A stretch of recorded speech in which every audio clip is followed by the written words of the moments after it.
तो बच्चों अभी हम लोग इस वीडियो में चैप्टर नंबर 1 का यूनिट 2 स्टार्ट करने वाले हैं। और जैसे हम लोगों ने यूनिट 1 में नेशनल इनकम के सारे कॉन्सेप्ट सीखे थे, इस यूनिट में भी हम लोग नेशनल इनकम पे ही फोकस करेंगे। बट हम लोगों को यहाँ पे इस यूनिट में जेएम केन्स की थ्योरी को पढ़ना है डिटेल में।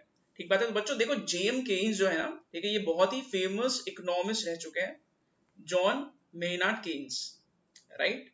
और ये इनके नाम से ही हम लोग ये चैप्टर का नाम देखते हैं, the Keynesian theory of determination of national income. ठीक है, तो जेम केन्स की जो भी थ्योरीज थे, इसी को हम लोग अब इस चैप्टर में, इस यूनिट में डिटेल में समझने वाले हैं।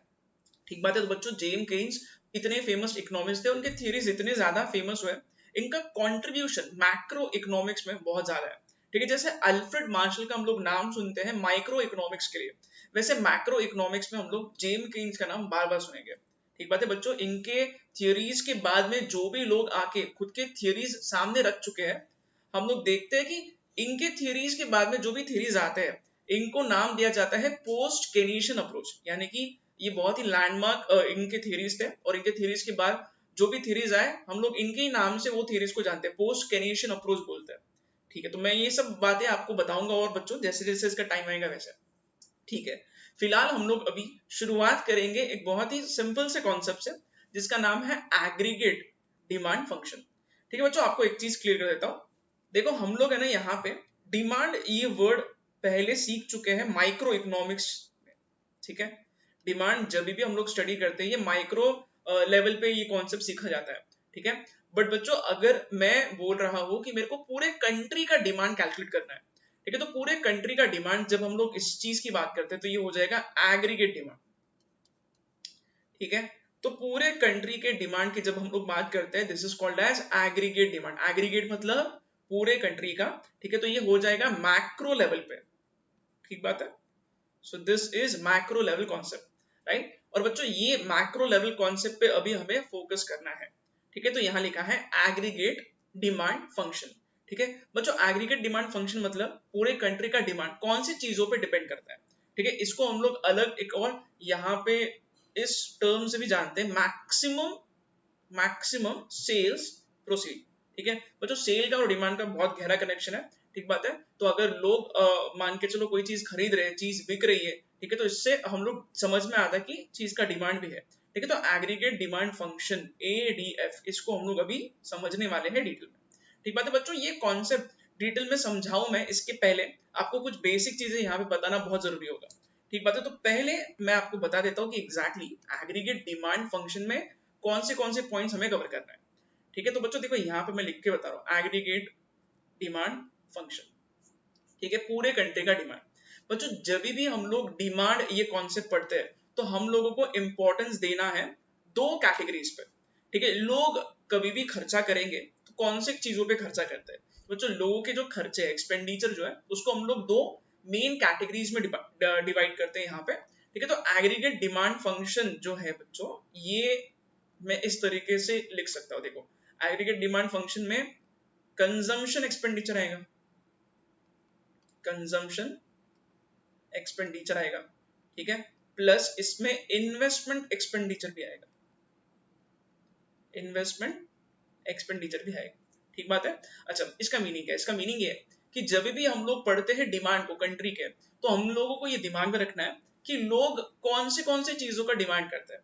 तो हमें ये देखना होगा कि लोग खर्चा कहाँ कहाँ करते हैं। ठीक बात है, जहां पे भी लोग खर्चा कर रहे हैं, ठीक है, पैसा स्पेंड कर रहे हैं, तो मतलब वो उस चीज को डिमांड कर रहे हैं। ठीक बात है ना, मार्केट में जाके मान के चलो सपोज मैं लैपटॉप परचेस कर रहा हूँ, मतलब मैंने लैपटॉप पे खर्चा किया है और लैपटॉप का मैं डिमांड कर रहा हूँ। ठीक बात है बच्चों, डिमांड क्लियरली लिंक होता है एक्सपेंडिचर से।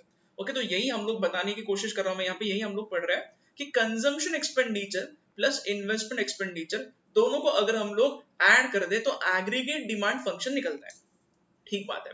अच्छा बच्चों, ये दोनों भी एक्सपेंडिचर में फर्क क्या है? Very very simple. See, investment expenditure हम लोग किसको बोलेंगे? Very easy. मान के चलो मैंने ऐसे कोई चीज पे खर्चा किया है जिससे एसेट क्रिएट होता है, तो ये हो जाएगा इन्वेस्टमेंट एक्सपेंडिचर।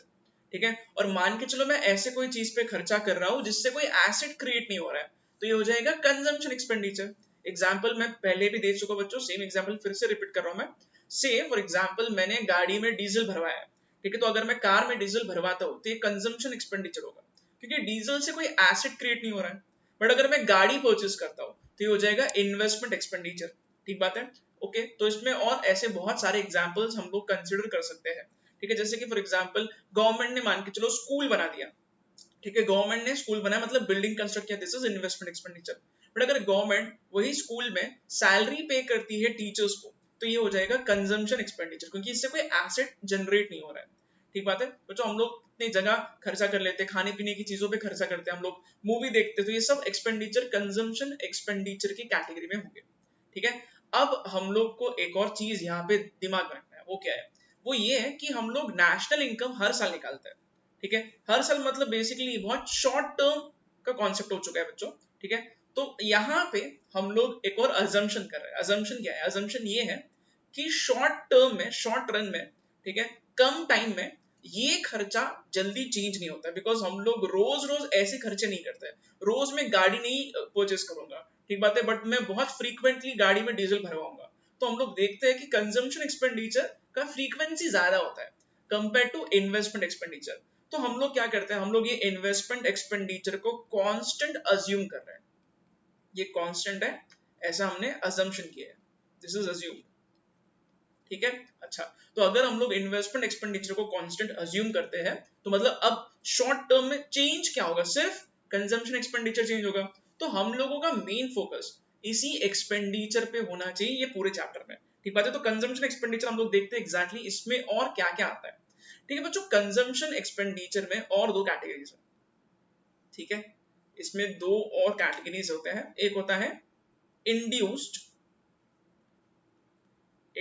एक्सपेंडिचर और एक होता है ऑटोनॉमस एक्सपेंडिचर। ऑटोनॉमस एक्सपेंडिचर अभी फिलहाल आपको सिर्फ समझ के लेना बच्चों, क्योंकि सारी चीजें सिस्टमैटिकली कैसे लिखना है वो मैं आपको बताऊंगा। ठीक है, तो बच्चों कंजम्पशन एक्सपेंडिचर के और दो कैटेगरीज है, एक है इंड्यूस्ड एक्सपेंडिचर और दूसरा है ऑटोनॉमस एक्सपेंडिचर। ठीक है, हम लोग पहले शुरुआत करते हैं ऑटोनॉमस एक्सपेंडिचर से। ठीक है, ऑटोनॉमस एक्सपेंडिचर के लिए हम लोग यहाँ पे स्मॉल ए भी यूज करते हैं। ठीक बात है। कंजम्पशन के लिए हम लोग सी अल्फाबेट यूज करेंगे। इन्वेस्टमेंट के लिए हम लोग आई यूज करेंगे। ओके, और इसके ऊपर एक बार में ड्रॉ करो। बार मतलब it is assume that this is constant in short run. ठीक है। अच्छा, ऑटोनॉमस एक्सपेंडिचर के लिए हम लोग ए सिंबल यूज करते हैं। अच्छा, ये ऑटोनॉमस एक्सपेंडिचर होता क्या है? वेरी इजी बच्चों, कुछ खर्चे ऐसे होते हैं जो इनकम पे डिपेंड नहीं करते। ठीक बात है। इसका मीनिंग क्या है? इसका मीनिंग ये कि अगर मान लो कोई पर्सन का इनकम जीरो है। जीरो कब होगा कोई पर्सन का इनकम? वेरी सिंपल, कोई पर्सन अनएम्प्लॉयड है, बेरोजगार है, और बेरोजगारी की वजह से उसने कुछ भी पैसा नहीं कमाया है। ठीक है, अब बच्चों एक सिंपल क्वेश्चन का आंसर आप लोग खुद सोच के कर लेना। अगर कोई पर्सन बेरोजगार है, उसका इनकम जीरो है, तो इसका मीनिंग ये होगा क्या कि उसके खर्चे भी जीरो हो गए? देखो, कुछ खर्चे तो उसको करना ही पड़ेगा। ठीक है, उसके बेसिक लिविंग के लिए खर्चे, खाने पीने की चीजों पे उसको खर्चा करना पड़ेगा, कपड़ों पे खर्चा करना पड़ेगा, रहने की जगह पे खर्चा करना पड़ेगा। तो बच्चों इसका मीनिंग ये होता है कि अगर कोई पर्सन का इनकम भले ही जीरो है, भले ही वो अनएम्प्लॉयड है, भले ही कुछ भी नहीं कमाता है, बट अभी भी वो कुछ खर्चा जरूर करेगा। और ऐसे खर्चों को हम लोग बोलते हैं ऑटोनॉमस एक्सपेंडिचर। ऑटोनॉमस मतलब क्या? ऑटोनॉमस मतलब इंडिपेंडेंट। इस वर्ड का मतलब होता है इंडिपेंडेंट। ठीक है, तो बच्चों अगर कोई पर्सन इंडिपेंडेंट है, ठीक है, सॉरी, अगर कोई खर्चा इंडिपेंडेंट है, अगर कोई खर्चा इनकम पे डिपेंड नहीं करता है, तो ऐसे खर्चों को हम लोग नाम देते हैं ऑटोनॉमस एक्सपेंडिचर का। ठीक बात है बच्चों। इसमें जैसे कि मैंने आपको बताया है कि कुछ लोग ऐसे भी होते हैं जो अनएम्प्लॉयड हो गए बट फिर भी अभी भी वो खर्चा करेंगे।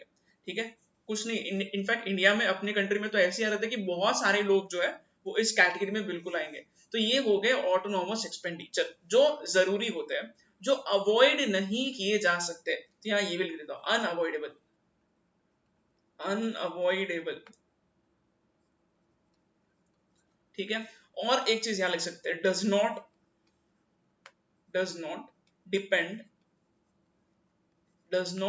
ऑन इनकम, यानी कि इनकम जीरो भी है तो भी ये खर्चे हो गए।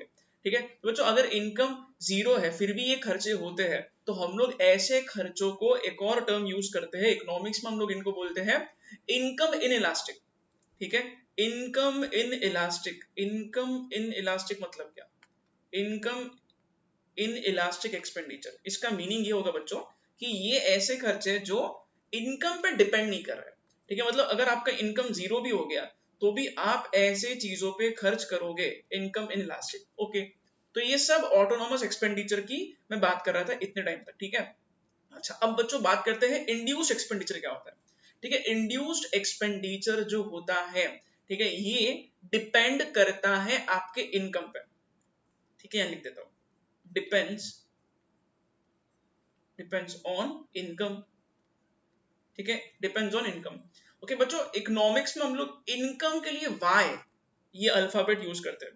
ठीक है, अब आप लोग ये क्वेश्चन पूछ सकते हो, सर ऑटोनोमस एक्सपेंडिचर के लिए आपने ए यूज किया, ठीक है, आपने फिर कंजम्पशन के लिए सी यूज किया, इन्वेस्टमेंट के लिए आई यूज किया, तो इनकम के लिए वाई क्यों यूज करें? Because I alphabet already investment के लिए जा चुका है।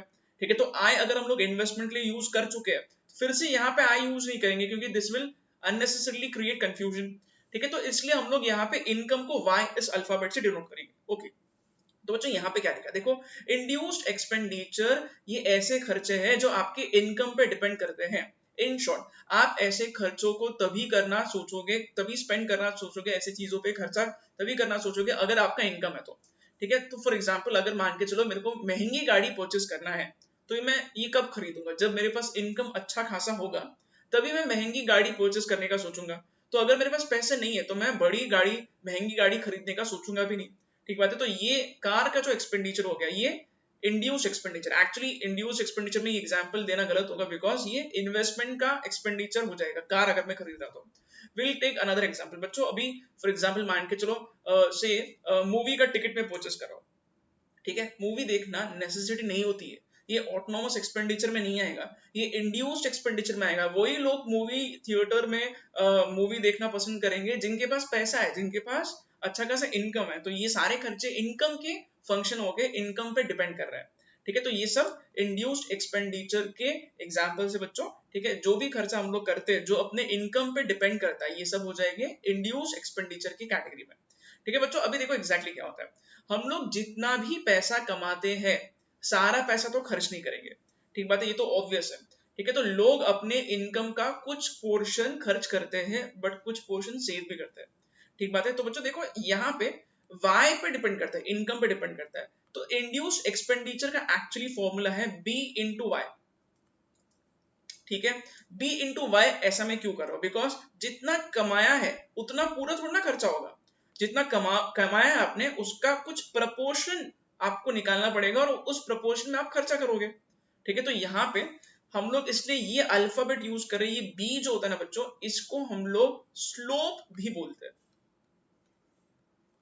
स्लोप भी बोलते हैं। बी स्लोप कैसे हो गया, ये सारे पॉइंट्स मैं आपको एक्सप्लेन करने वाला हूँ। ठीक है, हम लोग धीरे धीरे करके एक एक पॉइंट को ऐड करके हम लोग बड़े चीज को पढ़ रहे बच्चों। हम लोग सिंपल सिंपल चीजों को समझ के फिर कॉम्प्लिकेटेड चीजों की तरफ जाएंगे। ठीक बात है, एक बार आपको फिर से बता देता हूँ अभी तक मैंने आपको क्या क्या बोला। हम लोग पढ़ रहे हैं एग्रीगेट डिमांड फंक्शन। ठीक है, ये डिपेंड करता है लोग कहाँ पे और कैसे खर्चा करते हैं इसके ऊपर। ठीक है, लोग दो जगह मेजरली खर्चा करते हैं, एक होता है कंजम्पशन का खर्चा, दूसरा होता है इन्वेस्टमेंट का खर्चा। इन्वेस्टमेंट का खर्चा जो है इससे एसिड जनरेट होता है। ये मैंने कांस्टेंट कर लिया यहाँ पे, कांस्टेंट मैं अज्यूम कर रहा हूँ, क्यों? क्योंकि शॉर्ट रन में ये चेंज नहीं होगा ऐसा हम लोग मान रहे हैं, अजम्पशन है। ठीक है, हो सकता है change but we are assuming, ताकि हम लोग चीजों को थोड़ा सिंपल रखें। ठीक है, कंजम्पशन एक्सपेंडिचर क्या होता है? कंजम्पशन एक्सपेंडिचर ऐसी चीजों पे हम लोग खर्चा कर रहे हैं जिससे कोई एसेट क्रिएट नहीं हो रहा है। इसके दो कैटेगरीज है, एक होता है ऑटोनोमस, दूसरा है इंड्यूस्ड। ऑटोनोमस एक्सपेंडिचर क्या होता है? ये वो खर्चे हैं जो आप अवॉइड नहीं कर सकते। अगर आपका इनकम जीरो है फिर भी आप खर्चा कर रहे हो, मतलब ये ऑटोनोमस एक्सपेंडिचर का कैटेगरी है। ठीक है, जैसे कि बेसिक नेसेसिटीज जो है वो सब इस कैटेगरी में आएंगे। These are unavoidable, does not depend on income, इसलिए इनकम इनइलास्टिक है। मतलब इनकम चाहे बढ़ो चाहे कम हो, ये खर्चा होगा ही होगा। ठीक बात है, अच्छा और क्या लिखा है? सेकंड कैटेगरी है इंड्यूस एक्सपेंडिचर। ये वो खर्चे हैं जो आपके इनकम पे डिपेंड करता है। अगर आपका इनकम ज्यादा है तो ऑब्वियस ही चीज ये होगी कि इंड्यूस एक्सपेंडिचर बढ़ेगा, और अगर आपका इनकम कम है तो ऑटोमेटिकली इंड्यूस एक्सपेंडिचर भी कम हो जाएगा। ठीक है, तो बच्चों ये डिपेंड करता है इनकम पे।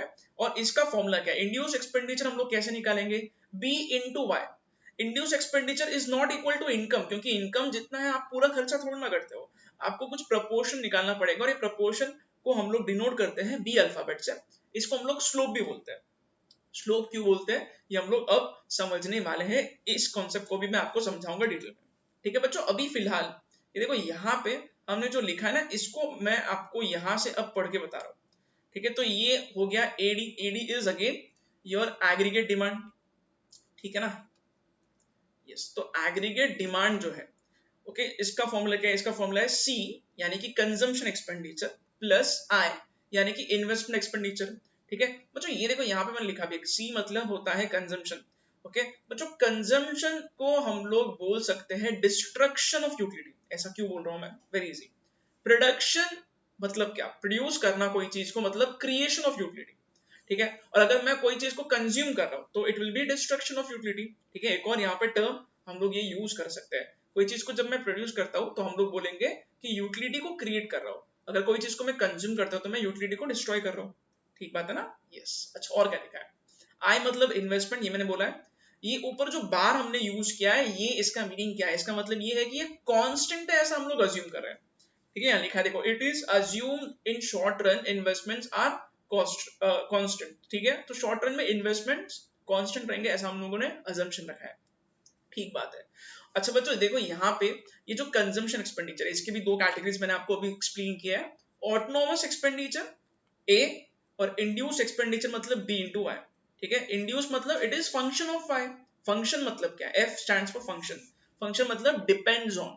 ठीक है, तो जब भी ये वर्ड आता है एफ, ठीक है, इसका मीनिंग होगा दिस इज फंक्शन ऑफ, मतलब फंक्शन ऑफ मतलब डिपेंड्स ऑन, डिपेंड्स ऑन। ठीक है, तो इंड्यूस एक्सपेंडिचर किस पे डिपेंड करता है? वाई पे। वाई यानी कि इनकम पे डिपेंड करता है। और बी ये क्या होता है? यहाँ पे लिखा है देखो मैंने, ए इज ऑटोनोमस कंजम्पशन। ठीक है, बी इज स्लोप और एमपीसी। एमपीसी क्या होता है ये भी मैं आपको बताऊंगा।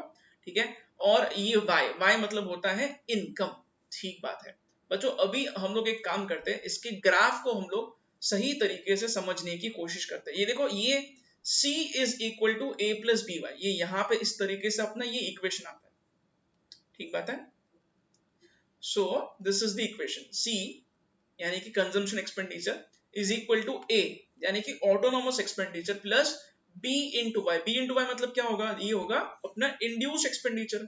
ठीक है, तो अपना यहाँ पे किस तरीके से इक्वेशन बन रहा है? C is equal to A plus B Y, this is our equation. अच्छा बच्चों, अब यहाँ पे आपको एक सिंपल चीज याद दिलाता हूँ। एक्चुअली ये चीजें आपको पता रहनी चाहिए। अगर नहीं पता है तो मैं उन सारे स्टूडेंट्स को बता देता हूँ एक बार कि ये सारे पॉइंट्स आपने 10th स्टैंडर्ड में सीखे ही होंगे। ठीक है बच्चों, आपने ऐसा कुछ सीखा होगा। देखो, ग्राफ के बारे में मैं कुछ बता रहा हूँ, अभी हम लोग ग्राफ ड्रॉ करके समझने वाले हैं। ठीक है, तो देखो यहाँ पे आपको एक सिंपल चीज में यहाँ पे सामने रखता हूँ पहले तो। ठीक है बच्चों, देखो यहाँ पे ये C is equal to A plus B Y जो है, ये एक स्ट्रेट लाइन की इक्वेशन जैसा है। ठीक है, आप लोगों ने बचपन में ऐसा सीखा होगा कि एक स्ट्रेट लाइन का ग्राफ जब भी हम लोग ड्रॉ करते हैं तो उसका इक्वेशन होता है y is equal to mx plus c के फॉर्म में। ठीक है, यहाँ वही लिखा है मैंने, देखो, equation of straight line is y is equal to mx plus c। तो ये इक्वेशन आपने बचपन में सीखा होगा बच्चों। ठीक है, अगर नहीं सीखा है तो भी मैं बता रहा हूँ। ठीक है, अगर जिसको इसके बारे में बिल्कुल भी कुछ भी नहीं पता है तो अभी इसके बारे में हम लोग और कुछ ज्यादा कर नहीं सकते बच्चों, बिकॉज दिस इज समथिंग जो 10th स्टैंडर्ड में आपको पता रहना चाहिए था। ठीक है, बट अगर नहीं पता है तो एटलीस्ट आप इतना दिमाग में रखो, y is equal to mx plus c एक स्ट्रेट लाइन का इक्वेशन होता है। और अभी हमारा इक्वेशन वैसा ही कुछ दिखाई दे रहा है। ठीक है, हमारा इक्वेशन क्या है? c is equal to A plus B Y, ये इसी फॉर्मेट में आ रहा है। ठीक बात है, तो देखो मैंने इसको यहाँ पे थोड़ा चेंज किया तो अब आपको ये क्लियरली समझ में आएगा। y is equal to mx plus c straight line का इक्वेशन है। इसमें y और x वेरिएबल्स होते हैं जो चेंज होता रहता है। ठीक है, m जो है वो स्लोप होता है। सही बात है। ठीक है, कोई भी लाइन का जो स्लोप है वो हम लोग m इस अल्फाबेट से डिनोट करते हैं, और c होता है कांस्टेंट। अभी बच्चों यहाँ पे अपना जो इस इक्वेशन को हम लोग इस इक्वेशन से अगर कंपेयर करेंगे तो हमें कुछ चीजें समझ में आती है। जैसे कि देखो यहाँ क्या लिखा, c is equal to B Y, यहाँ लिख दिया मैंने, प्लस a यहाँ पे लिख दिया। ठीक है, तो ये c जैसे कांस्टेंट है वैसे a भी कांस्टेंट है। ठीक है, और b जो है ये m जैसा है वैसे b हो जाएगा स्लोप। मैं आपको वही बता रहा था, b को हम लोग स्लोप भी बोलते हैं। और y जो है ये और c जो है ये दो वेरिएबल्स है, ये चेंज होते रहते हैं। ठीक है, जैसे कि y मतलब इनकम, इनकम चेंज होगा, कंजम्पशन भी चेंज हो जाएगा आपका। ठीक बात है। तो बच्चों यही मैं आपको एक्सप्लेन करने की कोशिश कर रहा हूं कि C is equal to A plus B Y, ये एक स्ट्रेट लाइन का इक्वेशन है। तो इसका ग्राफ भी अगर आप देखोगे तो ये स्ट्रेट लाइन जैसे दिखेगा। ठीक है, तो हम लोग पहले एक काम करते हैं, पहले हम लोग ग्राफ को अच्छे से समझ लेते हैं एग्जैक्टली यहाँ पे क्या क्या हमने कैसे ड्रॉ किया है। ठीक है, ओके। सो यहाँ पे मैंने क्या किया, देखो बच्चों ये जो अपना एक्स एक्सिस है, this is X axis, this is Y axis. ठीक बात है। अच्छा, एक्स एक्सिस पे हमने क्या लिखा है, एक्स एक्सिस पे हमने लिखा है लेवल ऑफ एम्प्लॉयमेंट यानी कि इनकम। ठीक है बच्चों, इनकम और एम्प्लॉयमेंट को हम लोग ऑलमोस्ट सेम ही मानेंगे। क्यों? क्योंकि अगर एम्प्लॉयमेंट है तो इनकम भी होगा, अगर एम्प्लॉयमेंट ही नहीं है तो लोग पैसा ही नहीं कमाएंगे, इनकम भी जीरो हो जाएगा। तो इनकम एम्प्लॉयमेंट को हम लोग सेम मानते हैं। ठीक है, और यहाँ पे मैंने लिख दिया एडी, एडी मतलब एग्रीगेट डिमांड, और इसी को हम लोग कंजम्पशन से तोल रहे हैं। क्यों? इन्वेस्टमेंट कहाँ गया बच्चों, इन्वेस्टमेंट हमने कांस्टेंट अज्यूम किया है। ठीक बात है, तो हम लोग एग्रीगेट डिमांड को कंजम्पशन से ही मेजर करेंगे, क्योंकि इन्वेस्टमेंट को हमने ऊपर लिखा है, देखो कांस्टेंट है। ठीक है, तो AD is equal to C plus I, but I is assumed as constant, तो इसको मैंने ग्राफ में कंसिडर नहीं किया। तो फिलहाल हम लोग एग्रीगेट डिमांड को कंजम्पशन से ही मेजर करने की कोशिश करेंगे। ठीक बात है, तो बच्चों यहाँ लिखा देखो कंजम्पशन यानी कि AD एग्रीगेट डिमांड। ओके, अभी अगर हम लोग ग्राफ को ढंग से समझने की कोशिश करें तो आपको एक दो चीजें मैं और क्लियर करता हूं। बच्चों जब भी कोई भी आप ग्राफ ड्रॉ करोगे तो आपको ये चीज का ख्याल रखना है कि एक्स एक्सिस पे आप जो भी चीज लिखोगे इट इज इंडिपेंडेंट। ठीक है, और वाई एक्सिस पे जो आता है वो होगा डिपेंडेंट। तो ये है डिपेंडेंट और ये है इंडिपेंडेंट। ठीक है, ऐसा मैं क्यों बोल रहा हूं, आप लोग खुद देख सकते हो। कंजम्पशन इनकम पे डिपेंड करता है या इनकम कंजम्पशन पे डिपेंड करता है। इट्स वेरी इजी बच्चों, पहले लोग पैसा कमाएंगे उसके बाद खर्चा होगा ना। उल्टा तो नहीं होता है कि पहले खर्चा कर दिया अब सोच रहे अरे मैं अब पैसे कैसे कमाऊं, उल्टा नहीं होता है ना। ठीक है, हम लोग हमेशा पहले क्या करते हैं, पहले हम लोग हमेशा इनकम कमा लेते हैं, और इनकम कमाने के बाद में वो पर्सन सोचेगा अब खर्चा कितना करना है, कैसे करना है। ठीक बात है, तो ये है independent. Income is always independent, income किसी पे डिपेंड नहीं करता है, और इनकम के ऊपर बट कंजम्पशन डिपेंड करता है। खर्चा कितना करना है ये मैं देखूंगा मैंने कितना कमाया। So this consumption aggregate demand will depend on income, इसलिए जो भी डिपेंडेंट वेरिएबल्स होते हैं हम लोग हमेशा वाई एक्सिस पे इसे रखना होगा, और जो भी इंडिपेंडेंट वेरिएबल्स है ये सारे आएंगे एक्स एक्सिस पे। तो इस हिसाब से हमने यहाँ पे ये ग्राफ को अभी यहाँ पे प्लॉट करना अभी हमको चालू करना चाहिए, और हम लोग अब देखेंगे कि ग्राफ ये स्ट्रेट लाइन कैसे यहाँ पे ड्रॉ हो रहा है। ठीक बात है। अब बच्चों यहाँ पे एक और इंपॉर्टेंट चीज क्या है, सी यहाँ पे जो ग्राफ मैंने ड्रॉ किया है एग्रीगेट डिमांड फंक्शन का, ठीक है, ये एक स्ट्रेट लाइन है। स्ट्रेट लाइन क्यों है? बिकॉज इसका जो यहाँ पे जो इक्वेशन है वो स्ट्रेट लाइन की इक्वेशन जैसा है, ये भी मैंने आपको लॉजिक बताया। C is equal to A plus B Y, ये y is equal to M X plus C के फॉर्म में है। ठीक है, इसलिए ये हो जाएगा स्ट्रेट लाइन। ओके, अच्छा अब एक और क्वेश्चन ये रेज होता है, देखो यहाँ पे कॉमन सेंस लगाओ बच्चों, इनकम और कंजम्पशन, ठीक है, इनका रिलेशनशिप क्या है। अगर मैं बोल रहा हूं कि कोई पर्सन पैसे ज्यादा कमाता है, ठीक है, थोड़ा इमेजिन करना, अगर इनकम बढ़ रहा है, अगर कोई पर्सन ज्यादा पैसे कमाता है तो वो खर्चा भी ज्यादा करेगा। ठीक है ना, अमीर लोग ज्यादा खर्चा कर पाते क्योंकि वो ज्यादा कमा रहे हैं, गरीब लोग कम खर्चा कर पाते क्योंकि पैसे ही नहीं है। ठीक है, तो इनकम जैसे बढ़ेगा वैसे हमारा कंजम्पशन भी बढ़ेगा। ठीक है, तो इनकम और कंजम्पशन में डायरेक्ट रिलेशनशिप है। ठीक है बच्चों, एकदम सिंपल चीज मैं आपको बता रहा हूं, अगर दो वेरिएबल्स में डायरेक्ट रिलेशनशिप होता है तो इसका ग्राफ आएगा अपवर्ड स्लोपिंग। ये चीज अगर आपको नहीं पता है तो आप लोग ये नोटबुक के फर्स्ट पेज पे लिख सकते हो। ठीक है, क्या बता रहा हूं, ठीक है, अगर डायरेक्ट रिलेशनशिप पे वेरिएबल्स में डायरेक्ट रिलेशनशिप है, दो वेरिएबल्स में डायरेक्ट रिलेशनशिप है, तो ग्राफ कैसे आएगा, ग्राफ आएगा upward sloping, upward sloping. But अगर इनवर्स रिलेशनशिप है यानी कि एक बढ़ रहा है और दूसरा कम हो रहा है, अगर इनवर्स रिलेशनशिप है तो कैसे आएगा ग्राफ, ग्राफ तब दिखेगा डाउनवर्ड स्लोपिंग, डाउनवर्ड स्लोपिंग। ठीक है, जैसे कि अपवर्ड स्लोपिंग हम लोग इस ग्राफ को बोलेंगे ऊपर जा रहा है, ठीक है, और डाउनवर्ड स्लोपिंग हम लोग ऐसे ग्राफ को बोलेंगे जो नीचे आ रहा है। अब आप लोग खुद से देख सकते हो यहाँ पे क्या हालत है। देखो बच्चों, इनकम बढ़ेगा मतलब लोग पैसा ज्यादा कमा रहे हैं, तो इनकम बढ़ते ही कंजम्पशन भी बढ़ेगा। ठीक है, means there is direct relationship between these two variables. और अगर ये दो वेरिएबल्स में डायरेक्ट रिलेशनशिप है तो उसका ग्राफ भी कैसा आएगा, इसका ग्राफ भी आएगा अपवर्ड स्लोपिंग। तो इस तरीके से ये ग्राफ को मैंने अपवर्ड स्लोपिंग ड्रॉ किया, ठीक है। अच्छा, अब एक और क्वेश्चन ये रेज होता है कि सर आपने ये ग्राफ को ओरिजिन से ड्रॉ क्यों नहीं किया, ठीक है। उसका रीजन है बच्चों, रीजन ये है कि देखो आप लोग देख सकते हो, अगर इनकम जीरो है, अगर एम्प्लॉयमेंट ही नहीं है, मान के चलो कोई बेरोजगार है इसलिए उसका इनकम भी जीरो है, ठीक है बच्चों। इनकम जीरो है तो इसका मीनिंग क्या ये होगा कि खर्चे भी जीरो हो गए इसके?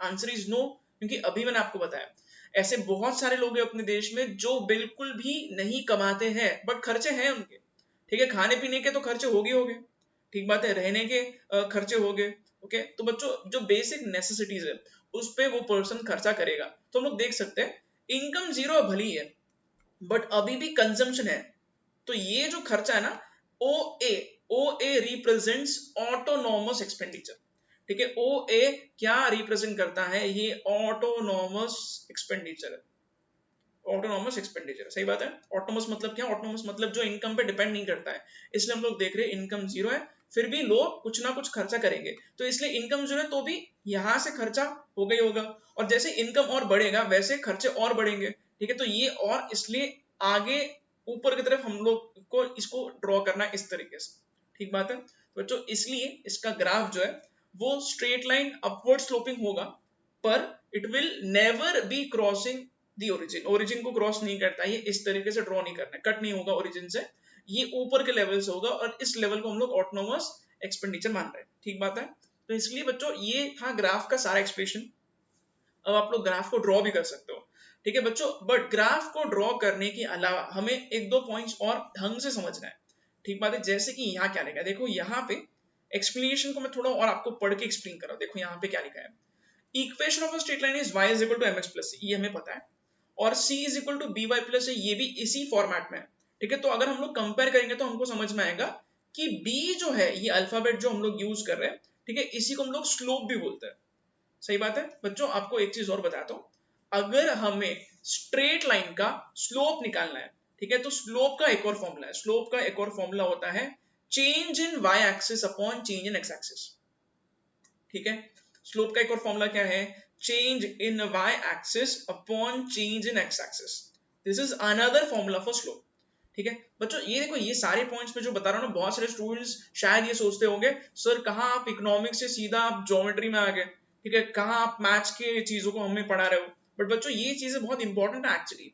और अगर कोई स्टूडेंट को पता ही नहीं कि स्लोप का ऐसा कुछ फॉर्मूला है, ठीक है, तो वो अभी क्या करना चाहिए, अभी वो सिर्फ कुछ बेसिक चीजों को दिमाग में रखना चाहिए, बिकॉज इसके अलावा हम लोग मैथ्स तो और डिटेल में नहीं पढ़ सकते अभी इस लेवल पे, ठीक बात है बच्चों। तो इसलिए स्लोप का फॉर्मूला आपको पता नहीं है तो आप लर्न कर लो यहाँ पे, ठीक है। फॉर्मूला क्या है स्लोप का, स्लोप का फॉर्मूला है डेल्टा वाई, डेल्टा मतलब change, change in Y axis upon change in X axis, ठीक है। तो बच्चों देखो इस हिसाब से देखो हम लोगों ने ऊपर सीखा है अभी कि b इज स्लोप, और स्लोप का एक और फॉर्मूला है, तो हम लोग क्या करेंगे यहाँ पे b जो स्लोप है उसको ये फॉर्मूले में फिट करेंगे, चेंज इन y एक्सिस। अब ये देख लो कि y एक्सिस पे क्या लिखा है, वेरी इजी, y एक्सिस को अगर हम लोग ऑब्जर्व करेंगे तो यहाँ लिखा है कंजम्पशन, ठीक है, और x एक्सिस पे लिखा है इनकम, राइट ना। तो यहाँ पे वही हम लोग कर रहे हैं, डेल्टा सी, डेल्टा सी क्यों, क्योंकि कंजम्पशन लिखा है y एक्सिस पे, और डिवाइड किया है इसको डेल्टा y से, y क्यों, because y represents your income, c is consumption, c is consumption and y is income, ठीक है। तो ये एक और फॉर्मूला बन गया b is equal to delta C upon delta y, और b को हम लोग स्लोप भी बोलते हैं, ठीक है। और बच्चों यहाँ पे b को एक और नाम दे रहे हैं एमपीसी, एमपीसी क्या है, MPC is marginal propensity to consume.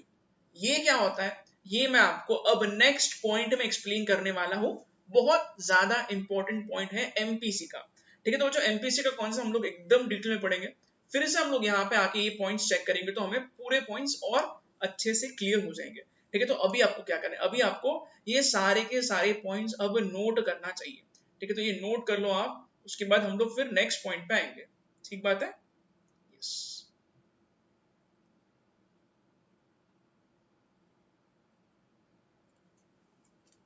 Okay तो बच्चों अभी यहाँ पे कुछ कॉन्सेप्ट्स लिखे, ये मैं आपको डिटेल में बताऊंगा, because these are very very very important concepts, ठीक है, बहुत ज्यादा कॉन्सेंट्रेशन से हर एक स्टूडेंट ने ये सारे पॉइंट्स को समझ के लेना चाहिए, बिकॉज ये सारे पॉइंट्स आपको चैप्टर में बार बार रिपीट होते हुए दिखाई देंगे।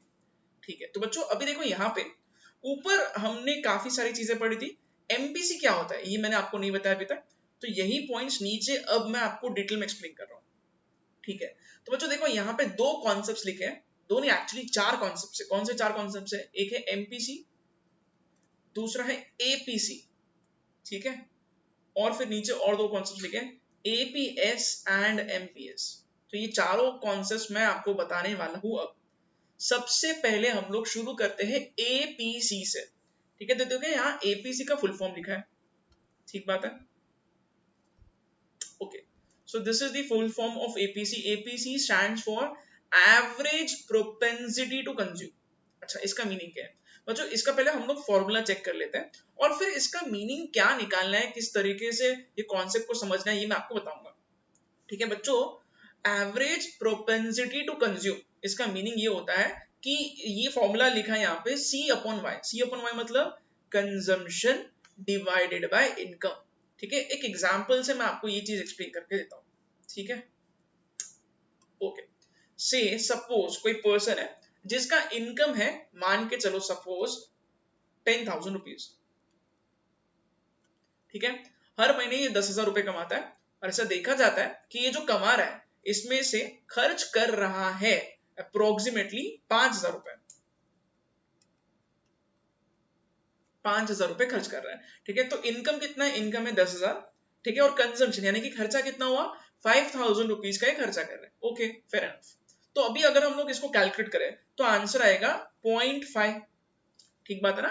सो बच्चों इसका मीनिंग क्या निकालना है? बच्चों 0.5 का मीनिंग हम लोग इस तरीके से निकाल सकते हैं क्या? देखो ये 0.5 का मतलब बहुत सारे स्टूडेंट समझ नहीं पाते हैं, तो अगर कोई स्टूडेंट इसको रट्टा मार रहा है तो बच्चों कभी भी कॉन्सेप्ट आप समझ नहीं पाओगे, तो मैं आपको ये डिटेल में एक्सप्लेन कर रहा हूँ। See this is very simple. ठीक है, फॉर्मूला क्या है? फॉर्मूला है C upon Y which is equal to 0.5। 0.5 को हम लोग ऐसे लिख सकते हैं 0.5 डिवाइडेड बाय 1। वही तो होगा ना, कोई भी चीज को 1 से डिवाइड करोगे तो सेम आंसर आएगा। अच्छा, अब यहाँ पे इंपॉर्टेंट चीज क्या है बच्चों? इसका मीनिंग क्या निकालना है? इसका मीनिंग ये है, अगर मैं बोल रहा हूँ कि एपीसी कोई पर्सन का 0.5, तो इसका मीनिंग ये होगा कि अगर इसने 1 रुपया कमाया है तो 0.5 खर्च किया है। कैसे? बहुत आसान है। सी यहाँ पे आप इस इक्वेशन से इसको समझ सकते हो। वाई मतलब इनकम, इनकम कितना है? 1 रुपया। और सी मतलब क्या? कंजम्पशन, कंजम्पशन मतलब खर्चा कितना किया है? 0.5। इसका मीनिंग हमें ये समझ में आता है बच्चों इससे कि कोई पर्सन अगर 1 रुपया कमाता है तो वो 0.5 खर्च कर रहा है। 0.5 रिप्रेजेंट्स कितना आपने 1 रुपए इनकम के लिए खर्चा किया। ठीक बात है, इसी को हम लोग नाम देते हैं APC यानी कि एवरेज प्रोपेंसिटी टू कंज्यूम। फिर से बता रहा हूं, एवरेज प्रोपेंसिटी टू कंज्यूम हमें ये बताता है कि अगर कोई इंसान ने 1 रुपये कमाया है तो उसमें वो कितना खर्चा कर रहा है। This is APC। ठीक है बच्चों, APC जो है अलग अलग लोगों के लिए अलग अलग हो सकता है। ठीक है, गरीब लोगों के लिए ज्यादा होगा। हो सकता है कि गरीब लोग जो है वो क्या करें, जितना कमा रहे हैं उतना पूरा खर्चा हो रहा है उनका, इनफैक्ट ज्यादा हो रहा है खर्चा। क्यों? क्योंकि गरीब लोगों के खर्चे बहुत होते हैं। ठीक बात है, तो ऐसा हो सकता है कि वो ज्यादा पैसे सेव ही नहीं कर पा रहे हैं और वो बहुत ज्यादा खर्चा कर रहे हैं। कोई अमीर पर्सन है तो अमीर पर्सन के लिए बच्चों उसको ज्यादा पैसों की जरूरत होती नहीं है। क्यों? क्योंकि बहुत पैसे कमाता है तो सारे पैसे नहीं उड़ाते हैं। ठीक है, for example Mukesh Ambani, income बहुत ज्यादा है, ठीक बात है, बट मुकेश अंबानी जैसे पर्सनालिटी रोज करोड़ों रुपए इतना खर्च नहीं करते हैं। उनके खर्चे हैं अच्छे खासे, बट इनकम के प्रोपोर्शन में उनके खर्चे बहुत बहुत कम है। ठीक है, तो बच्चों APC डिपेंड करता है कि आप कितना कमाते हो और आप किस तरीके से उसको खर्च कर रहे हो। Again I am telling you, 1 रुपए अगर आपने पैसे कमाए तो आप कितना खर्च कर रहे हो, ये APC से समझ में आता है। Okay, I hope this is very much clear. अच्छा, APC का कॉन्सेप्ट अगर मैंने आपको अभी बताया बच्चों, तो आपको APS का भी कॉन्सेप्ट मैं तुरंत बता देता हूं, जिससे आपको ये दो कॉन्सेप्ट सही तरीके से समझ में आएंगे। ठीक है, तो APS नीचे लिखा है, इसको मैं आपको पहले एक्सप्लेन कर देता हूं। APS का फुल फॉर्म क्या है? Average propensity to save. ठीक है, C पहले हम लोगों ने पढ़ा था विच वाज कंजम्पशन का C, और अब S हम लोग पढ़ रहे हैं, S मतलब सेव कितना कर रहा है। ओके, फॉर्मूला क्या है? फॉर्मूला हमें हल्का सा चेंज करना है। ठीक है, पहले C डिवाइडेड बाय Y, ये हमने APC के लिए सीखा था, और APS के लिए अब फॉर्मूला हो जाएगा S divided by Y। Okay, same example में रख रहा हूं। ठीक है, बच्चों ऊपर के एग्जाम्पल में वो पर्सन का इनकम कितना था, वो पर्सन का इनकम था 10,000 रुपए, ठीक बात है। तो यहाँ पे वही रख रहा हूं मैं 10,000 रुपीज। ओके बच्चों 10,000 रुपए अगर हर महीने का कोई पर्सन कमाता है तो खर्चा कितना किया पहले ऊपर हम लोग चेक करते हैं। ऊपर मैंने यहाँ पे बच्चों एग्जाम्पल में आपको ये बोला था कि 10,000 रुपीज अगर ये पर्सन कमाता है तो इसमें से इसने खर्चा किया 5,000 रुपए। तो अगर खर्चा ये 5,000 कर रहा है तो इसका मीनिंग ऑब्वियसली ये होगा कि बचा कुछ 5,000 इसने सेव किया है, ठीक है ना। तो खर्चा अगर हो गया है तो बचा कुछ अमाउंट क्या होगा, सेविंग्स। सेविंग्स मतलब इसने पैसे बचा लिए हैं, 5,000 जो है ये हो गया सेविंग्स। तो यहाँ पे इसका भी आंसर 0.5 आ रहा है, ठीक है। तो बच्चों s upon y is equal to 0.5 divided by 1 भी हम लोग लिख सकते हैं। अगेन अब एपीएस का मीनिंग आप कैसे निकालोगे, उसी तरीके से जैसा एपीसी का मीनिंग निकाला था। यानी कि एपीएस हमें ये बताता है कि कोई पर्सन ने अगर 1 रुपए कमाए हैं तो उसने कितना सेव किया है, ठीक बात है। तो अगर 1 रुपए कमाया है और 0.5 अगर अपना एपीएस है, 0.5 रिप्रेजेंट्स आप 1 रुपए में से कितना सेव कर पा रहे हो। अगेन बच्चों मैं वही चीज आपको बता रहा हूँ, गरीब लोगों के लिए, मिडिल क्लास लोगों के लिए हो सकता है कि एपीएस काफी कम हो, क्योंकि वो लोग जितना कमाते हैं बहुत कम सेव कर पाते हैं, ठीक है। और अमीर लोगों के लिए, अमीर लोगों के लिए उनके सेविंग्स बहुत ज्यादा होते हैं, क्योंकि वो अपने इनकम का बहुत कम रुपए खर्च करते हैं, क्योंकि ऑलरेडी अगर वो खर्च भी करेंगे तो भी उनका इनकम बहुत ज्यादा है, ठीक है। जो बहुत ज्यादा रिच लोग हैं, Mukesh Ambani, Jeff Bezos, mark Zuckerberg, ये लोग पूरा खर्चा नहीं करते हैं। तो ऐसे ही लोगों के केस में एपीएस बहुत हायर साइड पे होगा और गरीब लोगों के केस में एपीएस बहुत कम होगा, ठीक है। तो इस तरीके से हम लोग ये दो कॉन्सेप्ट्स अब समझ चुके हैं, ठीक है। बच्चों आपको एक चीज और मैं यहाँ पे एक्सप्लेन करता हूँ, अगर आप थोड़ा कॉमन सेंस लगाओगे तो हम लोगों को देखो यहाँ पे दो कॉन्सेप्ट मैंने बताया, 1 रुपया अगर इनकम है, ठीक है, तो 1 रुपए जो इनकम है इसमें से ये कुछ खर्च करेगा, 1 रुपए में से जो खर्च किया है इसको हम लोग बोलते हैं ए पी सी, और 1 रुपए इनकम में से इसने जो सेव कर लिया है वो है एपीएस, ठीक है। तो कैन वी से एपीसी और एपीएस का टोटल हमेशा 1 आएगा, क्योंकि हम लोग 1 रुपए को रेफरेंस ले रहे हैं, ठीक बात है। बच्चों इसी तरीके से देखो आप लोग कंफर्म भी कर सकते हो, एपीएस यहाँ पे था 0.5 और ऊपर हमने एपीसी भी निकाला, ये आ गया 0.5, तो ऑब्वियसली दोनों का टोटल 1 ही होगा, क्योंकि हम लोग 1 रुपए का ही हिसाब कर रहे हैं, 1 रुपए का ही हम लोग बाइफर्केशन कर रहे हैं, ठीक है। तो बच्चों ये चीज आपको दिमाग में रखनी है, एपीसी और एपीएस का एडिशन हमेशा 1 आएगा, ठीक है, क्योंकि ये 1 रुपए इनकम का ही हम लोग कंपैरिजन करके बाइफर्केट करके ये दो कॉन्सेप्ट समझ रहे हैं, ठीक बात है। आई होप अभी आपको ये पूरा पॉइंट समझ में आ चुका है। बच्चों 4 कॉन्सेप्ट मैं पढ़ाने वाला हूँ आपको, जिसमें से 2 मैंने आपको बता दिए, ठीक है।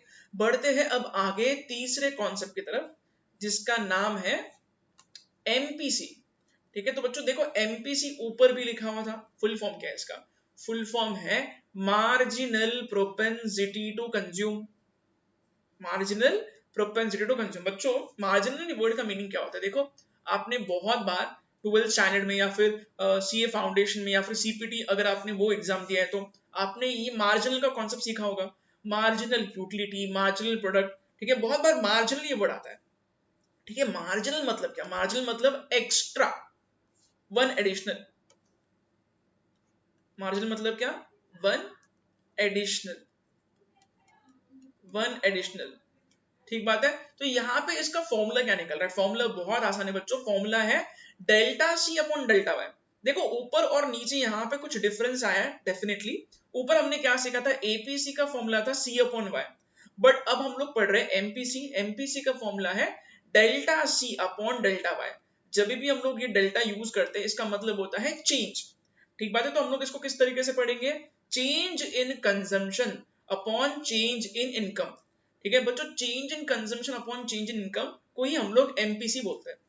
अच्छा एमपीसी का मीनिंग कैसे निकाले, देखो बच्चों नीचे एक अलग से मैं टेबल के थ्रू आपको ये सारे कॉन्सेप्ट्स कैलकुलेट करके बताऊंगा कि कैसे हम लोग एमपीसी कैलकुलेट कर सकते हैं, ठीक है। बट फिलहाल आपको कॉन्सेप्ट एक्सप्लेन कर देता हूँ।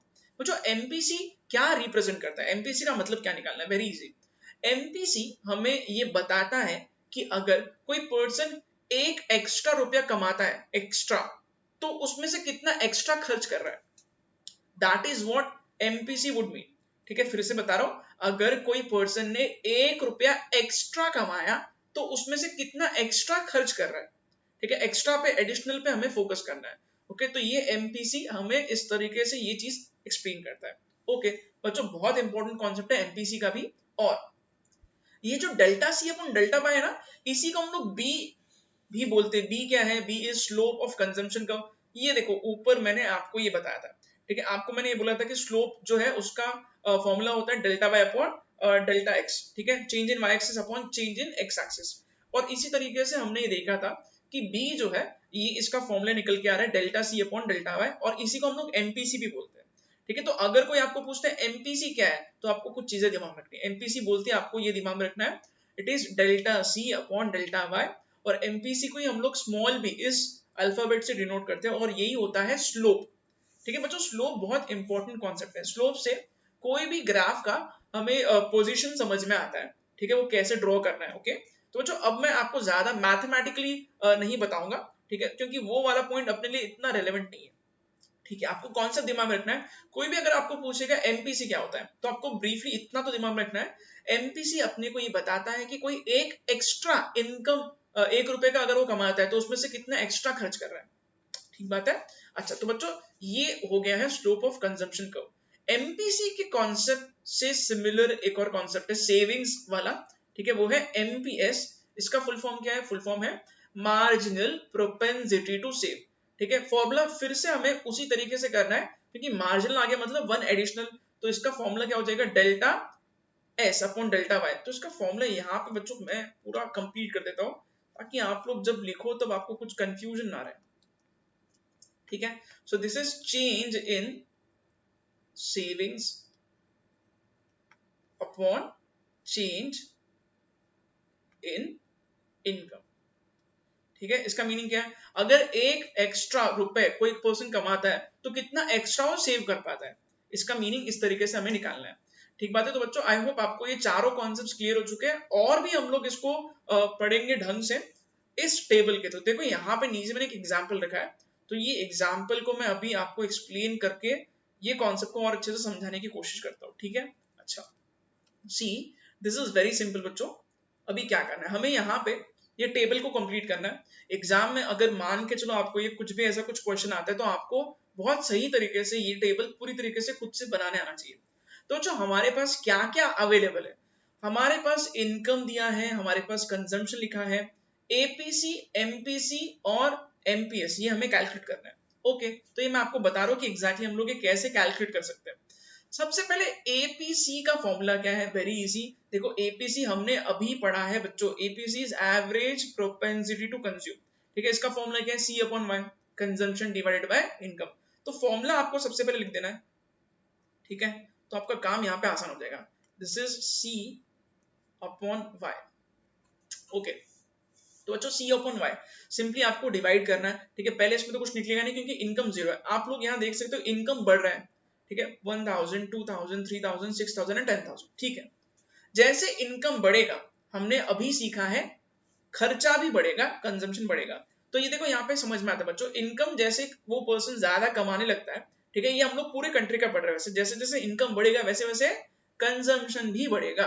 500, 1250, 2000, 2750, 5000, 8000, ठीक है। इसे समझ में आता है इनकम के साथ कंजम्पशन भी बढ़ रहा है। ओके, ऑब्वियस चीज है ना। अच्छा बच्चों अभी यहाँ पे एक चीज और आप अगर ऑब्जर्व करोगे तो आपको यहाँ पे कुछ चीजें और क्लियर होगी। यहाँ पे इनकम जीरो है, फिर भी कंजम्पशन 500 है। ऐसे कैसे हो गया सर? पैसे ही नहीं कमा रहे फिर भी खर्चा कर रहा है, ऐसा हो सकता है क्या? जी हाँ, बिल्कुल हो सकता है, यही तो मैंने आपको एक्सप्लेन किया है। और ऐसे खर्चों को हम लोग नाम देते हैं ऑटोनॉमस एक्सपेंडिचर। तो इनकम जीरो है फिर भी खर्चा हो रहा है, मतलब इट इज ऑटोनॉमस एक्सपेंडिचर, ठीक है। बच्चों ये भी देखो यहाँ पे इनकम 1000 है, बट एक्सपेंडिचर हो गया कंजम्पशन पे 1250। कमाई कम है और खर्चे ज्यादा है, ऐसा हो सकता है क्या? अगेन बिल्कुल हो सकता है। अगर ऐसा होता है तो इसका मीनिंग क्या निकालना है? इसका मीनिंग ये निकालना है कि वो पर्सन जो है ना, ये क्या कर रहा है, ये लोन ले रहा है, किसी से पैसे उधारी पे ले रहा है, ठीक है, क्योंकि इनकम कम है।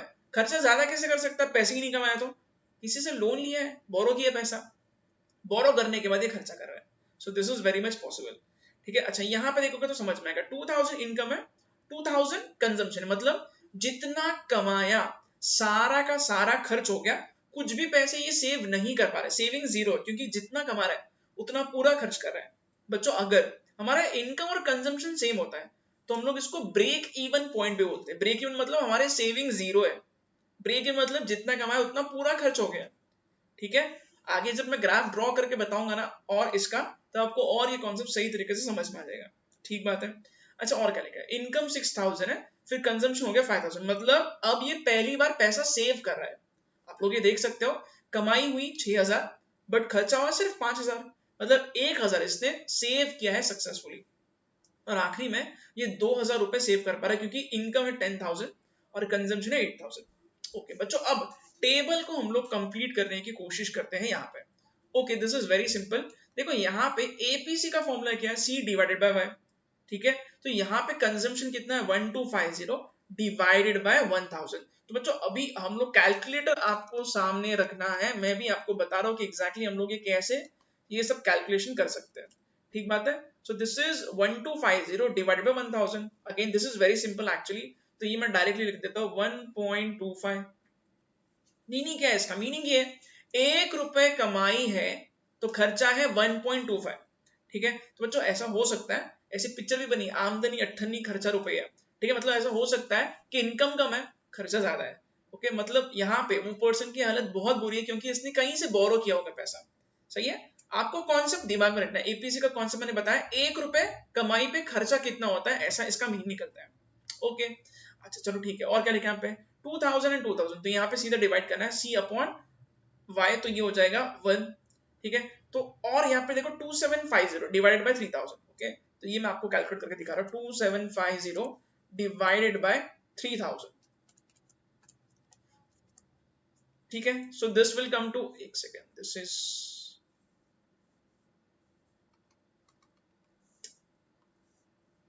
ओके।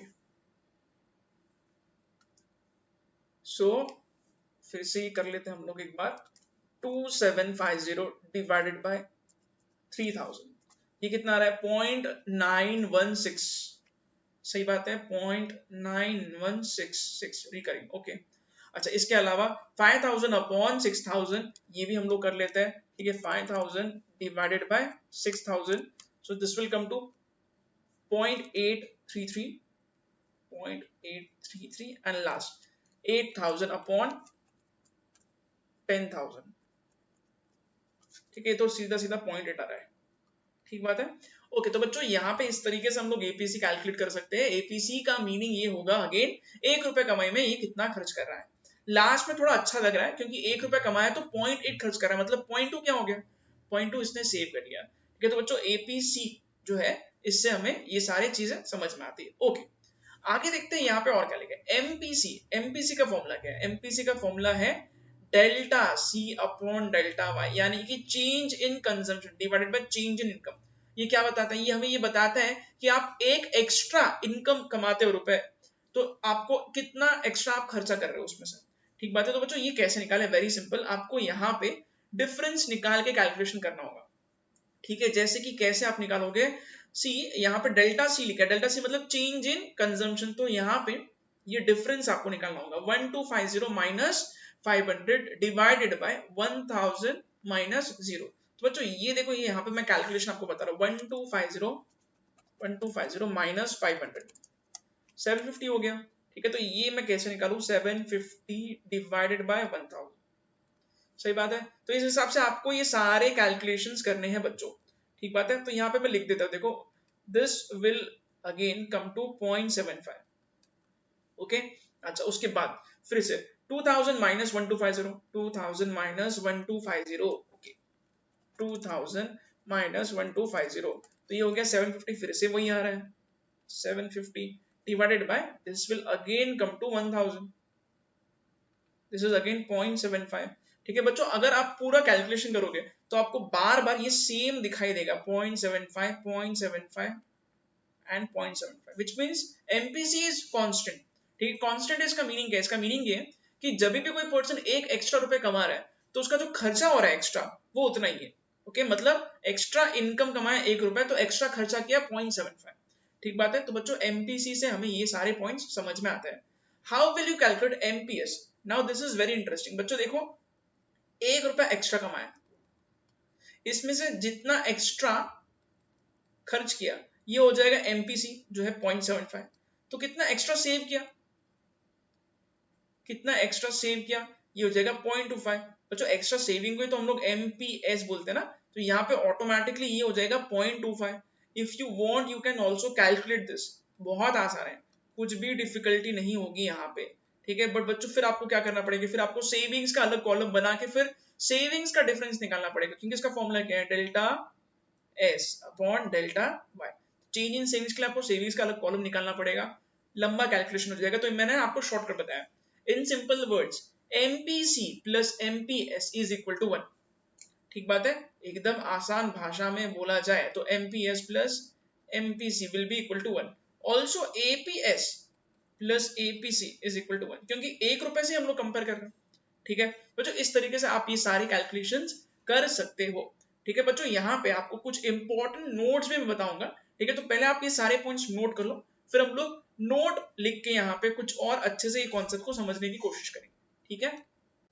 तो बच्चों यहाँ लिखे हुए MU नोट्स को हम लोग थोड़ा पढ़ लेते हैं। MU नोट्स मतलब माय अंडरस्टैंडिंग नोट्स, ठीक है। सिंपली स्पीकिंग ये वो नोट्स है जो हर स्टूडेंट ने नोट करना चाहिए, जिससे आपको फ्यूचर में कभी भी एक कॉन्सेप्ट में कुछ भी कंफ्यूजन रहेगा तो ये सारे नोट्स पढ़ के ये सब क्लियर हो जाएगा, ठीक बात है। जैसे कि यहाँ पे फर्स्ट पॉइंट लिखा है APC के बारे में, ठीक है। APC represents the expenditure oblique consumption for 1 rupee of income.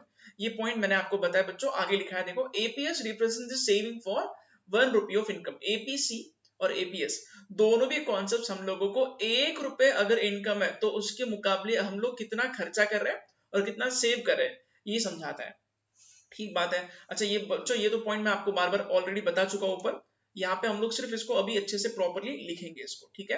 अच्छा सेकंड पॉइंट क्या लिखा है, the above characteristics of APC are attributed by James Keynes, ठीक है। जेम केन्स ने बोला, मैंने आपको बोला बच्चों कि केन्स जो है बहुत फेमस इकोनॉमिस्ट है, सारे कॉन्सेप्ट्स इन्होंने ही बताया, ठीक है।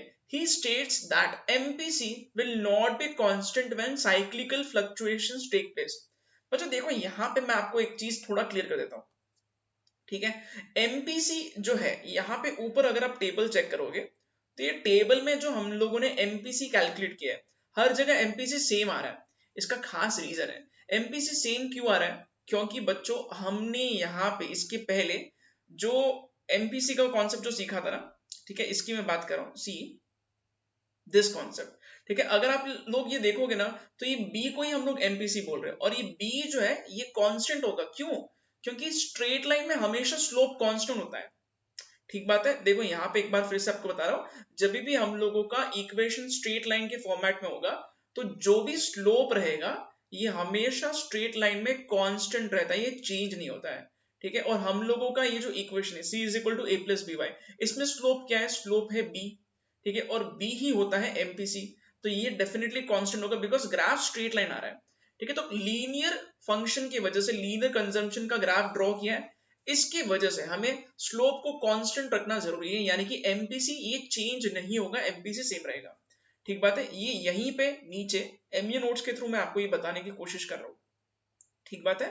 तो एक बार पढ़ लेते, देखो यहाँ पे क्या लिखा है, यस। सो बच्चों यहाँ पे वही चीज लिखी है, yes, the above characteristics of APC are attributed by James Keynes. He states that MPC will not be constant when cyclical fluctuations take place। ठीक है बच्चों, जेम केन्स का बोलना क्या है, देखो यहाँ पे नीचे थर्ड पॉइंट में पढ़ लेते हैं हम लोग। इन दी अबाउ टेबल, ये जो हमने टेबल अभी जो ड्रॉ किया है, because of linear consumption function MPC is constant. Linear consumption function यानी कि ये कंजम्पशन फंक्शन का ग्राफ जो है ना ये स्ट्रेट लाइन था, ठीक है, ये था, एक सेकेंड, ये था स्ट्रेट लाइन, ठीक बात है। तो जो स्ट्रेट लाइन होने की वजह से ये कांस्टेंट हम लोग यहाँ पे अज्यूम कर रहे हैं, ठीक है, ये स्ट्रेट लाइन था, राइट। तो स्ट्रेट लाइन होने की वजह से ऑब्वियसली स्लोप कांस्टेंट आएगा, तो यही चीज मैं यहाँ पे आपको एक्सप्लेन करने की कोशिश करूँ, इसलिए MPC अपना कांस्टेंट आ रहा है। बट जेम केन्स का बोलना क्या है, जेम केन्स का बोलना ये है कि आप लोग प्रैक्टिकली अगर देखोगे तो MPC ये चेंज होते रहेगा। बच्चों MPC का मीनिंग है, देखो ये आप समझने की कोशिश करना, MPC का फुल फॉर्म है मार्जिनल प्रोपेंसिटी टू कंज्यूम, और इसका यहाँ पे फॉर्मूला क्या था, delta delta C upon delta Y, यानी कि 1 रुपया कोई अगर एक्स्ट्रा कमाता है तो कितना एक्स्ट्रा खर्च कर रहा है, ठीक बात है, कितना एक्स्ट्रा खर्च कर रहा है अगर 1 रुपया एक्स्ट्रा कमाता है तो। बच्चों आप लोग थोड़ा इमेजिन करो, देखो यहाँ पे साइक्लिकल फ्लक्चुएशंस क्या होता है, ये मैं आपको एक्सप्लेन कर रहा हूँ। सी बच्चों जो कंट्री का जो इकोनॉमी जो होता है, ठीक है, वो साइक्लिकल फ्लक्चुएशंस के हिसाब से इकोनॉमी भी ऊपर नीचे होती रहती है। ठीक है, जैसे कि देखो अगर मान के चलो बूम जैसा फेज है, ठीक है, तो इसमें इकोनॉमी जो है वो बहुत ज्यादा फ्लरिश करेगी। फ्लरिश करेगी मतलब सभी लोगों के पास बहुत पैसा है, स्टॉक मार्केट रोज नए हाईज टच करेगा, ठीक है, और लोग बहुत खर्च कर रहे हैं, बिजनेस अच्छे चल रहे हैं। ठीक है, अब आप लोग इमेजिन करना अगर बूम जैसा फेज है, ठीक है, तो यहाँ पे क्या होगा, यहाँ पे बूम जैसे फेज में हर एक पर्सन ज्यादा खर्चा करने की कोशिश करेगा, क्योंकि वो जानता है कि वो कैसे भी करके और पैसा कमा लेगा। ठीक है, अगर मान के चलो मैं बिजनेसमैन हूं और मैं बूम जैसे फेज में हूं, तो मैं क्या करूंगा पता है, मैं और भी ज्यादा मेरे बिजनेस को एक्सपांड करके ज्यादा पैसे कमाने की कोशिश करूंगा। अगर मैं बहुत ज्यादा बिजनेस को एक्सपांड कर रहा हूं तो मैं बहुत ज्यादा लोगों को जॉब दूंगा, मैं खुद भी खर्चा बढ़ाऊंगा। सही बात है। तो बच्चों इसका मीनिंग क्या होता है, इसका मीनिंग ये होता है कि जैसे आप एक्स्ट्रा पैसे कमाओगे तो आप खर्चा बहुत ज्यादा करोगे, तो एमपीसी बूम में ज्यादा होगा। ठीक बात है ना। तो बूम जैसे फेज में लोग ज्यादा एक्सपेंडिचर करने की वजह से, खर्चा ज्यादा होने की वजह से एक्स्ट्रा इनकम में हम लोग खर्चा बहुत कर रहे हैं, तो ये बूम जैसे फेज में हो सकता है कि एमपीसी हाईएस्ट है, यहाँ लिखा है। ठीक है, और बच्चों बट अगर मान के चलो इकोनॉमी रिसेशन के दौर से गुजर रही है, और रिसेशन का सबसे वर्स्ट केस होता है स्लम। स्लम मतलब इकोनॉमी एकदम नीचे गिर गई है। बच्चों अगर इकोनॉमी बहुत नीचे आ गई है, इसका मीनिंग ये होगा कि लोगों के जॉब्स जो है वो लोग अनएम्प्लॉयड हो रहे हैं, लोगों के जॉब छूट रहे हैं। ठीक है, या फिर बिजनेस सही नहीं चल रहा है, डिमांड पिक नहीं हो रहा है। मैं अगर बिजनेस मैन हूं तो मैं बिजनेस मेरा चलेगा नहीं सही तरीके से, क्योंकि स्लम जैसा फेज चल रहा है। ठीक है, तो स्लम में क्या होगा, स्लम में बच्चों लोग जो है वो क्या करेंगे, लोग ज्यादा खर्चा नहीं करेंगे, क्योंकि खर्चा करने के लिए लोगों के पास पैसा ही नहीं है। ठीक बात है। तो स्लम में क्या होगा, स्लम में एमपीसी लोवेस्ट होगा। एमपीसी लोवेस्ट है, इसका मीनिंग क्या है, इसका मीनिंग ये है कि एक्स्ट्रा अगर हम लोग इनकम कमाते हैं तो हम लोग ज्यादा खर्चा नहीं करेंगे। अगर मैं बिजनेस कर रहा हूँ तो मैं ज्यादा एक्सपेंडिचर नहीं करूंगा, क्यों, क्योंकि मेरे को पता है एक्सपेंडिचर करके कुछ फायदा नहीं है, क्योंकि बिजनेस तो चल नहीं रहा है। ठीक है, क्योंकि डिमांड ही नहीं है। ओके, तो बच्चों एमपीसी जो है ना, ये साइक्लिकल फ्लक्चुएशंस के हिसाब से एमपीसी भी फ्लक्चुएट होते रहता है, बट हम लोग यहाँ पे एमपीसी को कांस्टेंट रख रहे हैं। ठीक है, आप लोग देख सकते हो एमपीसी इधर कांस्टेंट है। क्यों कांस्टेंट है, because we are assuming, what are we assuming, we are assuming that consumption का जो ग्राफ है ये आएगा एक स्ट्रेट लाइन। अगर ये स्ट्रेट लाइन है तो ऑब्वियसली यहाँ पे ये c is equal to A plus B Y के अगर फॉर्मेट में है, तो मतलब ये स्ट्रेट लाइन की वजह से अब b को हम लोग कांस्टेंट मानना ही पड़ेगा, क्योंकि स्लोप है एमपीसी, वही यहाँ पे लिखा है बच्चों। ठीक बात है, I hope this is very much clear. तो आपको ये चीज दिमाग में रखनी होगी, लॉर्ड केन्स ने भी ये बोला था।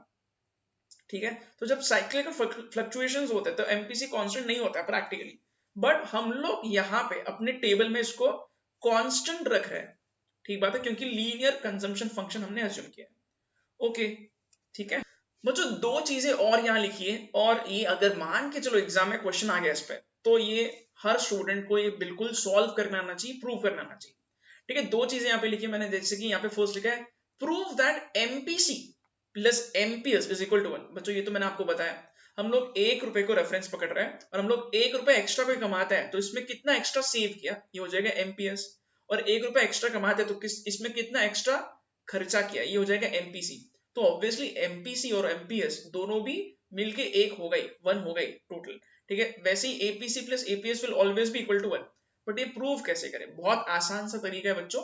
यहाँ लिखा देखो, यहाँ क्या लिखा है, change in income is equal to change in savings plus change in consumption. बच्चों सिंपल चीज क्या है, देखो इनकम जो है, इनकम के ही हम लोग दो हिस्से करते हैं। ठीक है, जो पैसे हम लोग कमाते हैं वो हो गया हमारा इनकम। इसमें से या तो हम लोग खर्चा करेंगे तो ये हो जाएगा कंजम्पशन, नहीं तो अगर हम लोग खर्चा नहीं करके कुछ पैसे अगर बचाते हैं तो ये हो जाएगा सेविंग्स। तो इनकम के दो हिस्से हो गए, कंजम्पशन प्लस सेविंग्स, दोनों का टोटल इनकम के बराबरी का हो गई होगा। तो इस तरीके से हम लोग क्या करें, डेल्टा वाई यानी कि change in income is equal to change in savings plus change in consumption. तो ये तो हम लोग लिख ही सकते हैं क्योंकि ये तो सिंपल सा लॉजिक है। ठीक है, अच्छा अब हम लोग क्या करते हैं, अब हम लोग एलएचएस यानी कि लेफ्ट हैंड साइड को और राइट हैंड साइड को सेम चीज से डिवाइड करते हैं। बच्चों ये आप लोगों ने बचपन में किया होगा मैथमेटिक्स में, ये हम लोग यहाँ पे अभी वैसे ही कर रहे हैं। तो हम लोग दोनों भी साइड को डेल्टा वाई से अगर डिवाइड करेंगे तो क्या आएगा, so this will become delta Y upon delta Y, this will become delta S upon delta Y and this will become delta C upon delta Y. तो ये दोनों भी कट होके हो जाएगा 1। Delta S upon delta Y is MPS, delta C upon delta Y is MPC. तो MPC plus MPS is equal to नहीं हो गया प्रूफ, बहुत आसान है। इसी तरीके से बच्चों हम लोग APC plus APS is equal to 1 ये भी प्रूव कर सकते हैं। This is very simple. कैसे करोगे? अगेन y यानी कि income is equal to savings plus consumption. दोनों भी साइड्स को हम लोग y से डिवाइड करेंगे तो ये हो गया y upon y is equal to s upon y plus c upon y। अब ये हो गया 1, s upon y is APS and c upon y is APC. तो इस तरीके से ये भी आप लोग नोट कर लो बच्चों एक जगह, ताकि अगर कुछ एग्जाम में क्वेश्चन भी आ गया तो आप लोग ये कॉन्फिडेंस से लिख सकते हो। ठीक बात है बच्चों, आगे बढ़ते हैं और अब हम लोग इनके ग्राफ ड्रॉ करके ये सारे पॉइंट्स को और ढंग से समझने की कोशिश करेंगे। ठीक है, तो बच्चों अभी हमें दो और इंपॉर्टेंट कॉन्सेप्ट्स कंप्लीट करने हैं और ये दो कॉन्सेप्ट्स के नाम है consumption function and savings function. ठीक बात है, तो ये दो फंक्शंस के हम लोग ग्राफ्स ड्रॉ करके अच्छे से इसको समझ के लेंगे ये सारी फंक्शंस को। बट इसके पहले हम लोग ये टेबल जो लिखा है ना बच्चों, इसको हम लोग अच्छे से पहले पढ़ लेते, समझ लेते एग्जैक्टली किस तरीके से सारी कैलकुलेशंस आ रहे हैं। ठीक है, तो ये टेबल में हमने यहाँ पे 3 कॉलम ड्रॉ किए हैं। First is aggregate income. ठीक है, so this is aggregate income. Income को हम लोग y अल्फाबेट से डिनोट करते हैं। ठीक है, then there is aggregate consumption, right, जो C से हम लोग डिनोट करते हैं, और लास्ट में लिखा है सेविंग्स, S से, जो हम लोग डिनोट करते हैं।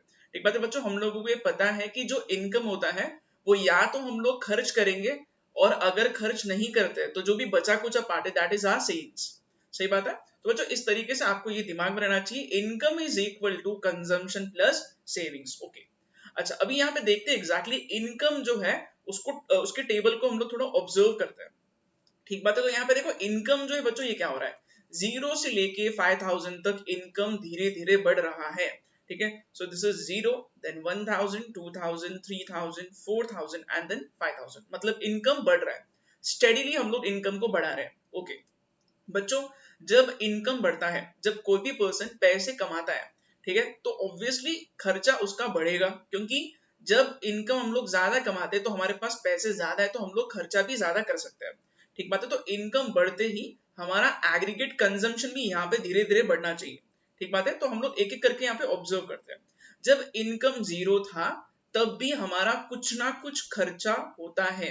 ठीक है, तो बच्चों जब इनकम अपना 0 रहता है, ठीक है, तब भी हम लोग ऐसे कोई बेसिक चीजों पे खर्चा बिल्कुल करेंगे। कुछ खर्चे ऐसे होते हैं जो हम लोग बिल्कुल अवॉइड नहीं कर सकते हैं, और ऐसे ही खर्चों को हम लोग नाम देते हैं ऑटोनॉमस कंजम्पशन। ठीक बात है, ऑटोनॉमस एक्सपेंडिचर मतलब अगर कोई पर्सन का इनकम 0 है फिर भी वो कुछ चीजों पे खर्चा करता है, ऐसी चीजों को हम लोग बोलते हैं autonomous expenditure. These expenses are independent of your income. आपका इनकम भले ही 0 है फिर भी आपको यहाँ पे खर्चा करना पड़ेगा। ठीक बात है, तो बच्चों देखो यहाँ पे आपको ये समझ में आना चाहिए, 0 है फिर भी ये 500 है, मतलब ये क्या हो गया, this is autonomous, this is autonomous and this is represented by small a। सही बात है, कंजम्पशन हम लोग कैसे करते हैं इसको, इसका हिसाब क्या है, C is equal to A plus B Y, this is the equation of consumption. ये हमने ऑलरेडी ड्रॉ किया और अभी समझ के भी लिया था। ठीक है, A is autonomous expenditure, B is slope जिसको हम लोग MPC भी बोलते हैं, marginal propensity to consume, and Y is income. ठीक बात है, तो C is A plus B Y. इस तरीके से हम लोग एग्रीगेट कंजम्पशन को निकालते हैं। तो जब इनकम 0 है फिर भी हमारा कुछ ना कुछ खर्चा हो रहा है, मतलब ये हो गया ऑटोनॉमस कंजम्पशन, मतलब ये हो गया स्मॉल ए। ठीक बात है, अच्छा और आगे देखते हैं एग्जैक्टली क्या है। जब इनकम 1000 है तब हमारा खर्चा हो रहा है 200। बच्चों अभी देखो यहाँ पे ये बिल्कुल पॉसिबल है, मैं आपको फिर से बता रहा हूँ कि हमारा इनकम कम है फिर भी एक्सपेंस ज्यादा कैसे हो गया। ठीक है, तो देखो अगर ऐसा होता है कि कोई पर्सन का इनकम कम है फिर भी उसके खर्चे ज्यादा है, तो ऐसा हो सकता है कि उसने लोन लिया है या फिर उसने पहले के अपने सेविंग्स को यूज किया, ये भी तो हो सकता है। ठीक है, तो बच्चों देखो यहाँ पे ये दो केसेस में ऐसा बिल्कुल हो रहा है, इनकम कम है बट कंजम्पशन ज्यादा है। ठीक है, और इनकम यहाँ पे भी कम है और कंजम्पशन ज्यादा है। ठीक बात है, तो बच्चों ये शुरुआत के दो केसेस में होगा ये कि आपका पैसा सेव नहीं हो रहा है। क्यों सेव नहीं हो रहा, क्योंकि आपका इनकम कम है और खर्चे ज्यादा है। ठीक बात है, तो यहाँ पे 0 है और ये 500 आ गया, मतलब आपका सेविंग्स नहीं, ये डिस सेविंग बोलते हैं क्योंकि सेविंग्स निगेटिव हो गया। ठीक है, सिमिलरली जब आपका इनकम 1000 है और आपके खर्चे 1200 है, मतलब आपने 200 एक्स्ट्रा खर्च कर दिया आपकी इनकम के ऊपर, तो आपका पैसा सेव नहीं हो रहा है। इनफैक्ट यहाँ पे सेविंग्स निगेटिव में चले जाएंगे, और यहाँ पे ये -200 से हम लोग इसलिए इसको यहाँ पे लिख रहे हैं। ठीक है, तो ये दोनों भी हम लोग इसको क्या बोलेंगे, इसको हम लोग बोलेंगे dissavings. Dissavings means negative savings. Okay, अच्छा, फिर उसके बाद क्या लिखा है यहाँ पे बच्चों, इनकम हमारा यहाँ पे 2000 है और हमारा कंजम्पशन भी 2000 है। इसका मीनिंग क्या है? इसका मीनिंग ये है कि जितना कमाया है पैसा सब खर्च हो चुका है और अब हमारा यहाँ पे सेविंग्स एग्जैक्ट जीरो होगा। मतलब income is equal to your expenditure, consumption पे आपने पूरा खर्चा कर दिया और यहाँ पे आपका जो सेविंग वो एग्जैक्टली जीरो होगा। This is a very important level. हम लोग इकोनॉमिक्स में इस लेवल को बोलते हैं ब्रेक इवन पॉइंट। ठीक बात है। So this is called as break even point. Break even point क्यों? बिकॉज ब्रेक इवन पॉइंट बच्चों एक ऐसा लेवल होता है जहां पे हमारा इनकम और हमारा कंजम्पशन इक्वल होता है, यानी कि हमारा सेविंग्स एग्जैक्टली जीरो हो जाएगा। ठीक है बच्चों, अब आप लोग देख सकते हो ब्रेक इवन पॉइंट के पहले, ब्रेक इवन पॉइंट के पहले सिचुएशन डिस सेविंग्स वाला था। ठीक है, आप लोग देख सकते हो, देखो ब्रेक इवन के पहले हम लोग पैसा सेव नहीं कर रहे, यहाँ पे हमारा सेविंग्स नेगेटिव हो गया तो इसको हम लोग डिस सेविंग्स बोलेंगे। बट ब्रेक इवन लेवल के बाद में हमारा सेविंग अब पॉजिटिव टर्न होगा यहाँ पे और धीरे धीरे हम लोग देखेंगे कि सेविंग्स बढ़ेगा भी। ठीक है, आगे बढ़ के देखते हैं तो समझ में आएगा। अब देखो बच्चों, यहाँ पे इनकम 3000 है और ये पर्सन का जो खर्चा है वो है 2600, राइट? तो इसका मीनिंग क्या? इसका मीनिंग ये कि ये अब पैसे अच्छे खासे कमा रहा है तो इसलिए यहाँ पे ये पूरा खर्चा नहीं करेगा, ये थोड़ा बहुत सेव करने की कोशिश करेगा। ठीक है बच्चों, ये बिल्कुल प्रैक्टिकल केस है, क्योंकि जब लोगों का इनकम बढ़ता है, ठीक है, तो लोग जैसे ही थोड़े बहुत पैसे कमाना चालू करते हैं तो अब वो बोलेंगे खुद को कि यार अब बहुत खर्चा कर लिया, अब थोड़ा सेव भी करेंगे। ठीक है, तो हम लोग ये देखते हैं अक्सर जो अमीर लोग होते हैं वो अच्छा खासा पैसा सेव कर पाते हैं। क्यों? क्योंकि उनके खर्चे होने के बावजूद भी उनका बहुत सारा पैसा बच जाता है। तो इसलिए अब यहाँ पे जैसे अपना इनकम बढ़ेगा धीरे धीरे हम लोग सेविंग्स भी करना चालू करेंगे। ठीक है, तो यहाँ पे देख सकते हो आप 3000 इनकम है और यहाँ पे खर्चा पूरा नहीं हुआ है, 2600 ही खर्चा हुआ है और जो बचा कुचा 400 है दैट इज अ सेविंग। मतलब हम लोग अब यहाँ से इफेक्टिवली पॉजिटिवली हम लोग पैसा सेव कर रहे हैं। ठीक है, तो 400 हो गया अपना सेविंग। सिमिलरली इनकम और बढ़ गया, 4000 हो गया। हमने अभी खर्चा बढ़ाया हमारा बट हम लोग पूरा पैसा खर्च नहीं कर रहे। 3300 हमारा खर्चा बढ़ गया है बट हम लोग देखेंगे तो समझ में आएगा सेविंग्स भी बढ़ गया है। So this is 700। और क्या लिखा है? 4000 से 5000 हो गया, ये 1000 से बढ़ गया यहाँ पे और हमारा खर्चा जो है 3300 से 4000, खर्चा भी बढ़ेगा। जैसे आप पैसे ज्यादा कमाते हो आपका खर्चा बढ़ता है, नो डाउट, बट आप ज्यादा सेव करने की कोशिश करोगे। ठीक है, तो यहाँ वही लिखा है 700 से यहाँ पे हो गया ये 1000 because balance amount you are trying to save. तो ये ब्रेक इवन पॉइंट के बाद में ये सब हो जाएगा आपका सेविंग्स। ठीक बात है। तो बच्चों यहाँ पे मैं आपको कुछ चीजें अभी एक्सप्लेन कर रहा हूँ। ठीक है बच्चों, ये सारा जो टेबल है और इसके जो सारे थियरीज जो है जुड़े हुए जो ग्राफ है ये सब लॉर्ड केन्स ने यहाँ पे एक्सप्लेन किया है। और बच्चों यहाँ पे अगर आप ऑब्जर्व करोगे तो आपको कुछ चीजें यहाँ पे समझ में आएंगी और ये चीज मैं आपको अभी बता रहा हूँ। ठीक है, आपको कुछ भी लिखना नहीं बिकॉज मैंने हर एक चीज यहाँ पे ऑलरेडी मेंशन किया, आपको सीधा सीधा ये सब चीजें ड्रॉ करना है और लिखना है। ठीक है, तो अभी फिलहाल आप कुछ मत लिखो क्योंकि मैं आपको एक्सप्लेन कर रहा हूँ एग्जैक्टली यहाँ पे क्या क्या ऑब्जर्वेशन हो सकते हैं। ठीक है, तो बच्चों देखो यहाँ पे पहला ऑब्जर्वेशन मैं आपको बता रहा हूँ। ठीक है, पहला ऑब्जर्वेशन क्या है? इनकम अगर बढ़ेगा, इनकम अगर बढ़ता है तो लोग खर्चा बढ़ाते हैं, ऑब्वियस ही चीज है। देखो इनकम अगर बढ़ेगा तो उसका असर क्या होगा? उसका असर ये है कि कंजम्पशन बढ़ेगा, कंजम्पशन बढ़ेगा और सेविंग्स भी बढ़ेगा। ठीक है, इसको मैं सेकेंड ऑब्जर्वेशन लिखता हूँ। ठीक है, फर्स्ट ऑब्जर्वेशन हम लोगों का क्या है? हमारा फर्स्ट ऑब्जर्वेशन ये है कि जैसे कोई पर्सन ज्यादा पैसे कमाना चालू करता है उसका खर्चा भी बढ़ता है। बिल्कुल सही है बच्चों। ठीक है, जैसे हमारा इनकम बढ़ेगा वैसे हमारा स्टैंडर्ड ऑफ लिविंग भी बढ़ता है। ठीक है, हम लोग वो सारी चीजें खरीदने की कोशिश करते हैं जो हम लोग पहले अफोर्ड नहीं कर सकते थे। तो डेफिनेटली इनकम बढ़ते ही परचेसिंग पावर बढ़ेगा तो हम लोग खर्चा भी ज्यादा करेंगे, डिमांड भी बढ़ेगा। ठीक बात है, आप लोग ये इस टेबल से ऑब्जर्व कर सकते हो। इनकम यहाँ पे 0 से मैंने 5000 तक धीरे धीरे बढ़ाया है। अगर आप कंजम्पशन के कॉलम को अच्छे से चेक करोगे तो आपको समझ में आएगा इनकम जैसे बढ़ रहा है उसी तरीके से हमारा कंजम्पशन भी बढ़ रहा है। ठीक है, okay, so this is our first observation. ठीक बात है। सेकंड ऑब्जर्वेशन यहाँ पे क्या होगा? जैसे इनकम बढ़ेगा वैसे वैसे सेविंग्स भी बढ़ता है। ठीक है बच्चों, इसको मैं कैसे एक्सप्लेन करूंगा? देखो यहाँ पे ध्यान से सुनना है आपको। सी, अगर कोई पर्सन का इनकम बढ़ता है, ठीक है, मतलब वो ज्यादा पैसे कमा रहा है, तो अमीर लोगों के केस में हम लोग ऐसे देखते हैं अक्सर कि अमीर लोग पूरा पैसा खर्च नहीं करते हैं, ठीक है, ये लोग अच्छा खासा पैसा सेव करते हैं। ठीक बात है बच्चों। आपको मैं एक सिंपल सा एग्जांपल लेता हूँ कि अमीर लोगों का स्टैंडर्ड ऑफ लिविंग किस तरीके से वो एंजॉय कर पाते हैं, खर्चा बहुत किया है तो भी उनके पास बहुत पैसा बचता है। ठीक है, मैंने आपको ये एग्जाम्पल भी बोला था।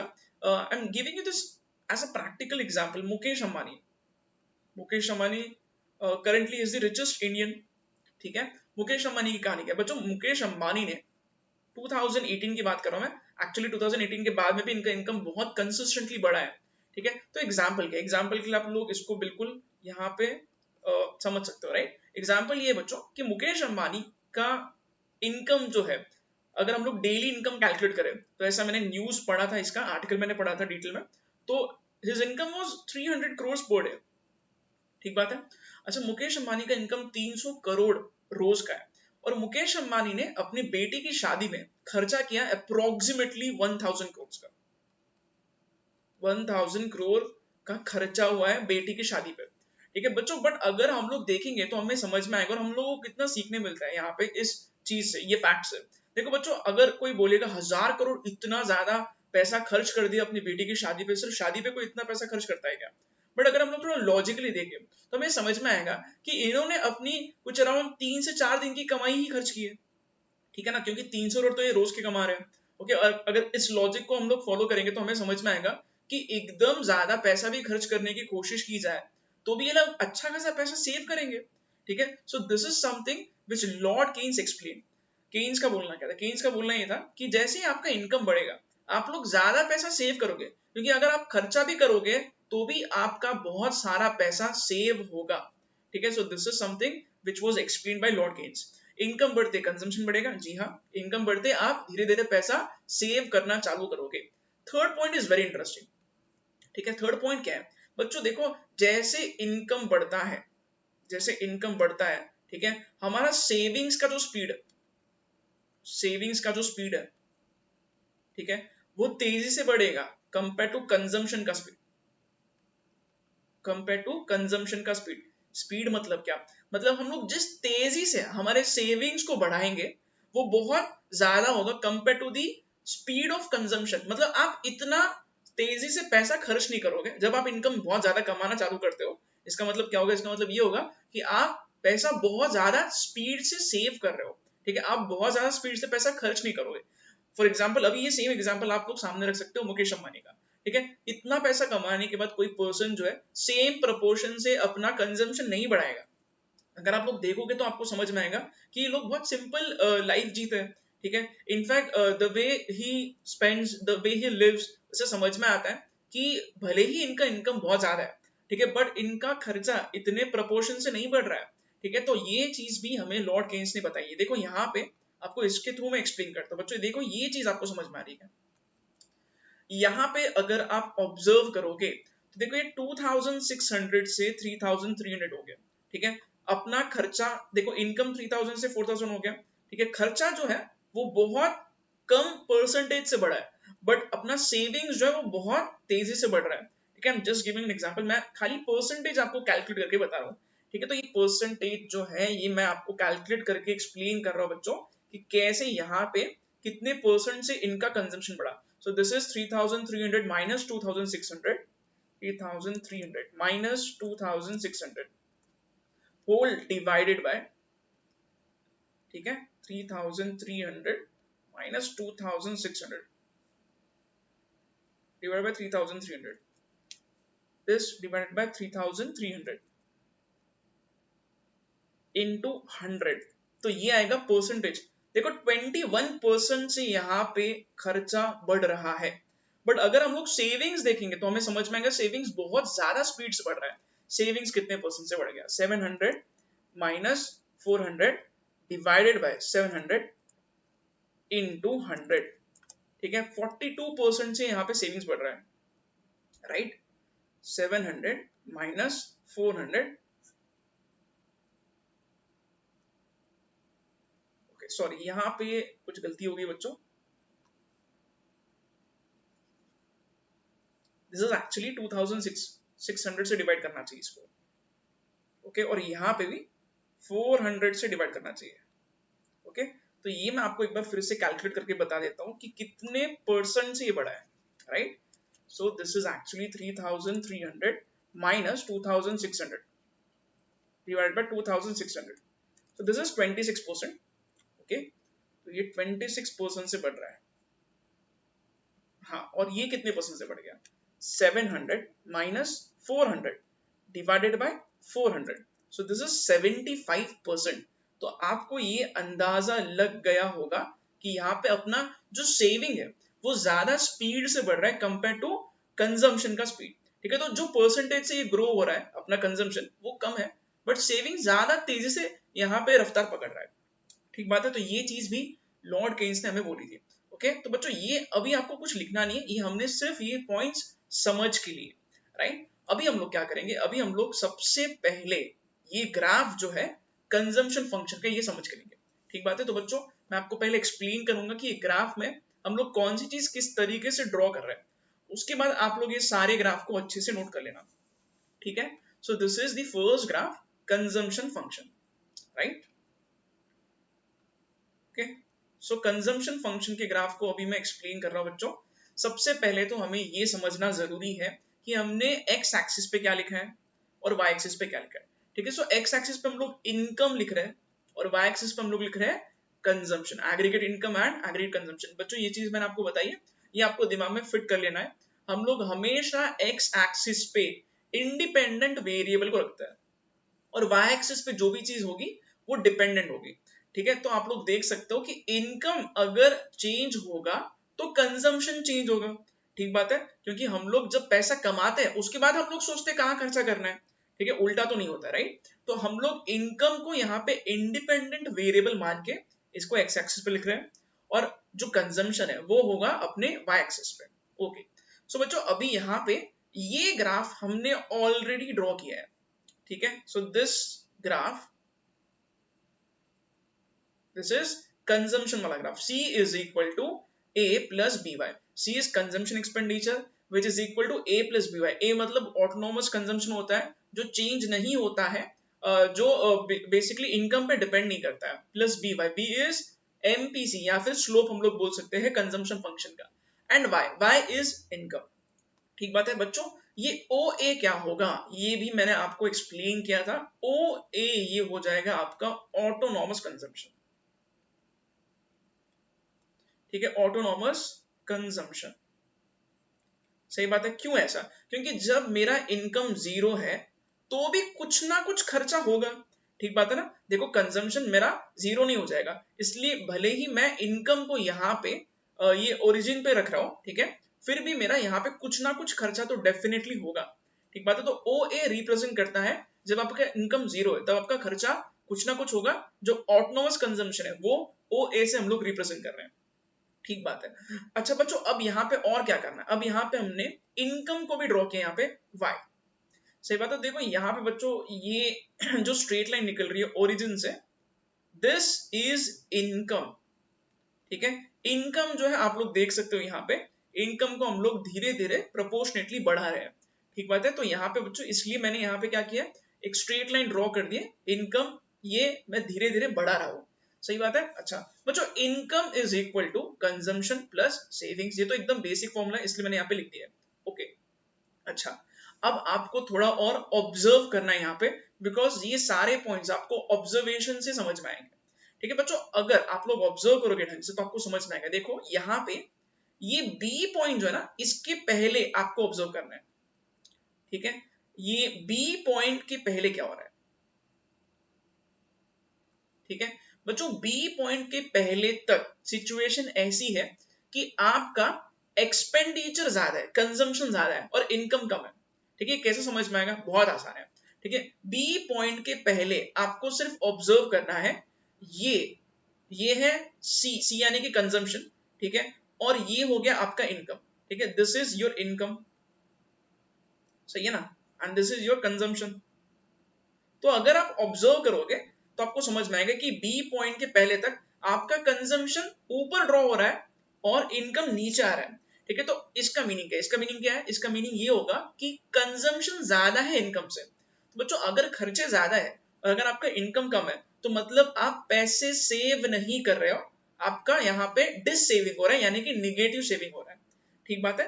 तो बच्चों ये चीज आपको यहाँ पे मैं इस तरीके से एक्सप्लेन कर रहा हूँ। देखो यहाँ पे मैंने इनकम को अलग अलग लेवल्स पे प्लॉट किया है, OQ2 then OQ and then OQ1।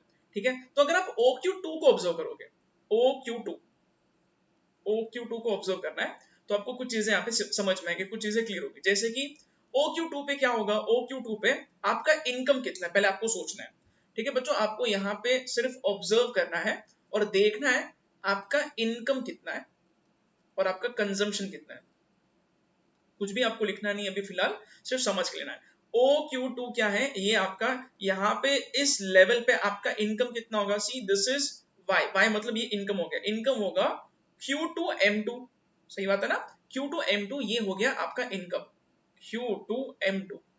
Okay, और अगर आपका कंजम्पशन अगर हम लोग देखेंगे तो कंजम्पशन कितना हो जाएगा, this C is consumption line, बराबर है। तो आपको देखना है OQ2 पे कंजम्पशन कितना होगा, कंजम्पशन कितना होगा Q2E2। सही है, Q2 से लेके E2 तक इतना हो गया आपका कंजम्पशन।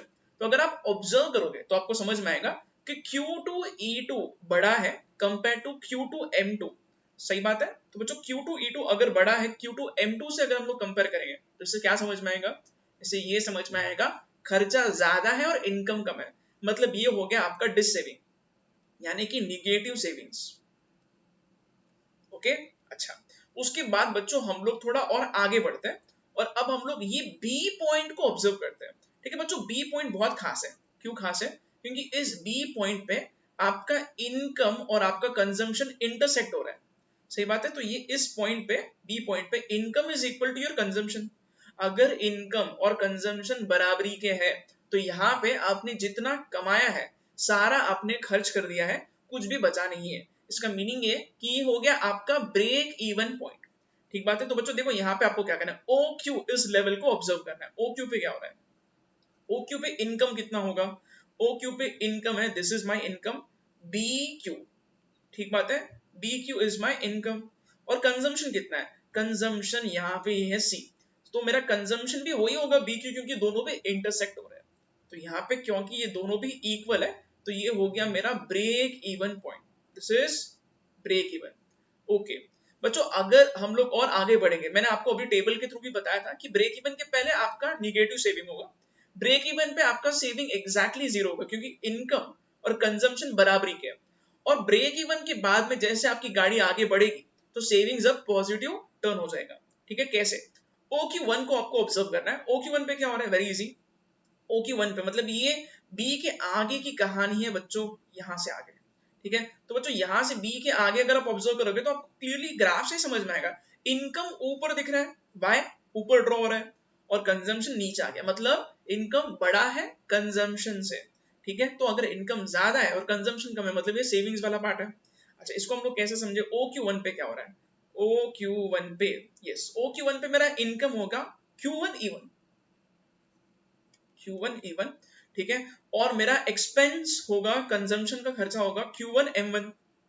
तो कंजम्पशन हो गया Q1M1। तो यहाँ पे क्लियरली OQ1 पे Q1E1 बड़ा है Q1M1 से।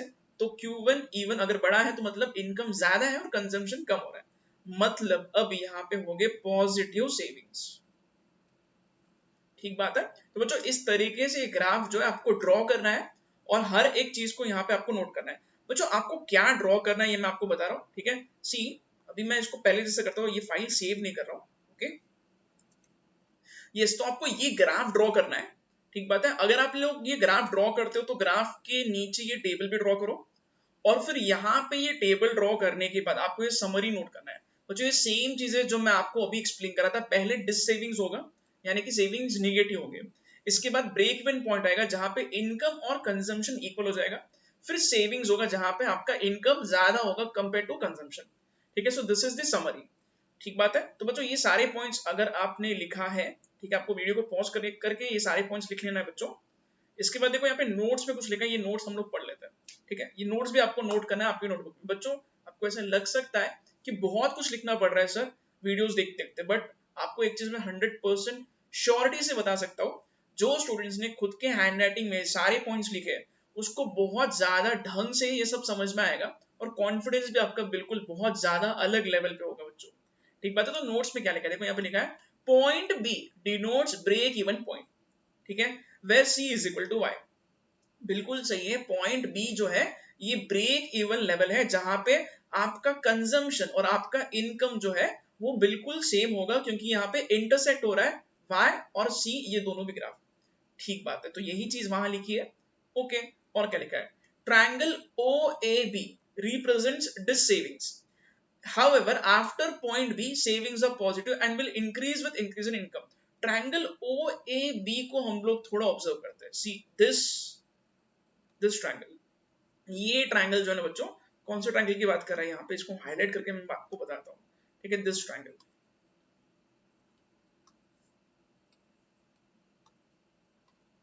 ओके, तो ये वाला ट्रायंगल बच्चों, ट्रायंगल ओ ए बी, इस ट्रायंगल की बात चल रही है। ठीक है, तो ये जो ट्रायंगल है ना, ओके, ये डिस सेविंग रिप्रेजेंट करता है। क्यों? क्योंकि ये ब्रेक इवन के पहले का है, मैंने आपको अभी एक्सप्लेन किया, राइट। ठीक है, तो ब्रेक इवन के पहले ये जो ट्रायंगल है ये डिस सेविंग रिप्रेजेंट करता है। ठीक है, और इसके आगे की कहानी क्या है, देखो बी के आगे ये जो और दूसरा एरिया जो है ना, इसको हम लोग बंद नहीं कर सकते, क्योंकि इनकम बढ़ती है आपका, यहाँ पे कंजम्पशन कम होगा, और जो गैप है वो सब सेविंग्स रिप्रेजेंट करता है। ठीक है, तो बच्चों ये सब जो गैप है यहाँ पे ऊपर का, ये सेविंग्स को डिनोट करेगा, सेविंग्स को इंडिकेट करेगा। ठीक बात है, ये भी मैं आपको अलग से लगा तो हाईलाइट कर देता हूँ। दिस एरिया, ये सारा एरिया सेविंग्स का है। जो ग्रीन वाला मैंने अभी हाईलाइट किया ना, ये सब सेविंग्स को रिप्रेजेंट करता है, बट हम लोग ग्रीन वाले एरिया को पूरी तरीके से क्लोज नहीं कर सकते, क्योंकि ये पूरा ओपन है, राइट। और ये जो ट्रायंगल बन गया, ये क्लियरली आपका डिस सेविंग बताता है। सही बात है, ठीक है, ओके, तो यही चीज यहाँ लिखिए बच्चों, triangle OAB represents dis savings. However, after point B, savings are positive and will increase with increase in income. तो आई होप आपको ये पूरे पॉइंट्स एकदम क्लियर हो चुके हैं, राइट। और बच्चों अगर आपने ये सारे पॉइंट्स लिख लिए हैं, तो अब हमें एक और यहाँ पे कॉन्सेप्ट समझना है, जो इसी का अगला वर्जन है, ऐसा हम लोग बोल सकते हैं। ठीक है, इनफैक्ट कंटिन्यूएशन है इसी पॉइंट का।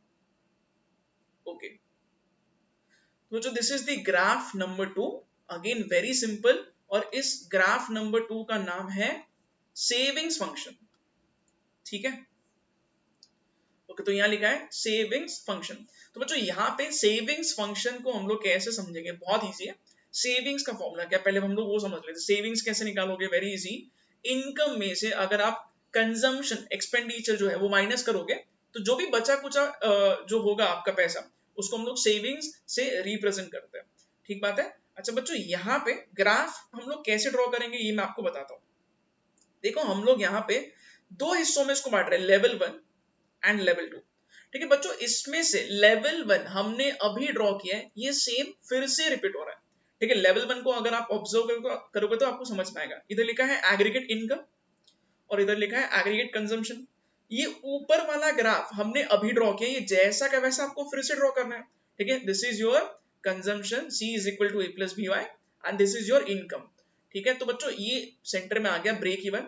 ओके, ब्रेक इवन के पहले की कहानी क्या है, ब्रेक इवन के पहले मैं आपको बता चुका हूं, आपका सेविंग्स निगेटिव होगा। सेविंग्स निगेटिव होगा तो ये हम लोग कैसे रिप्रेजेंट करेंगे, Y is smaller than C। ठीक है, तो बच्चों इसको मैं अलग से यहाँ पे आपको हाईलाइट करके एक्सप्लेन करता हूँ। ठीक है,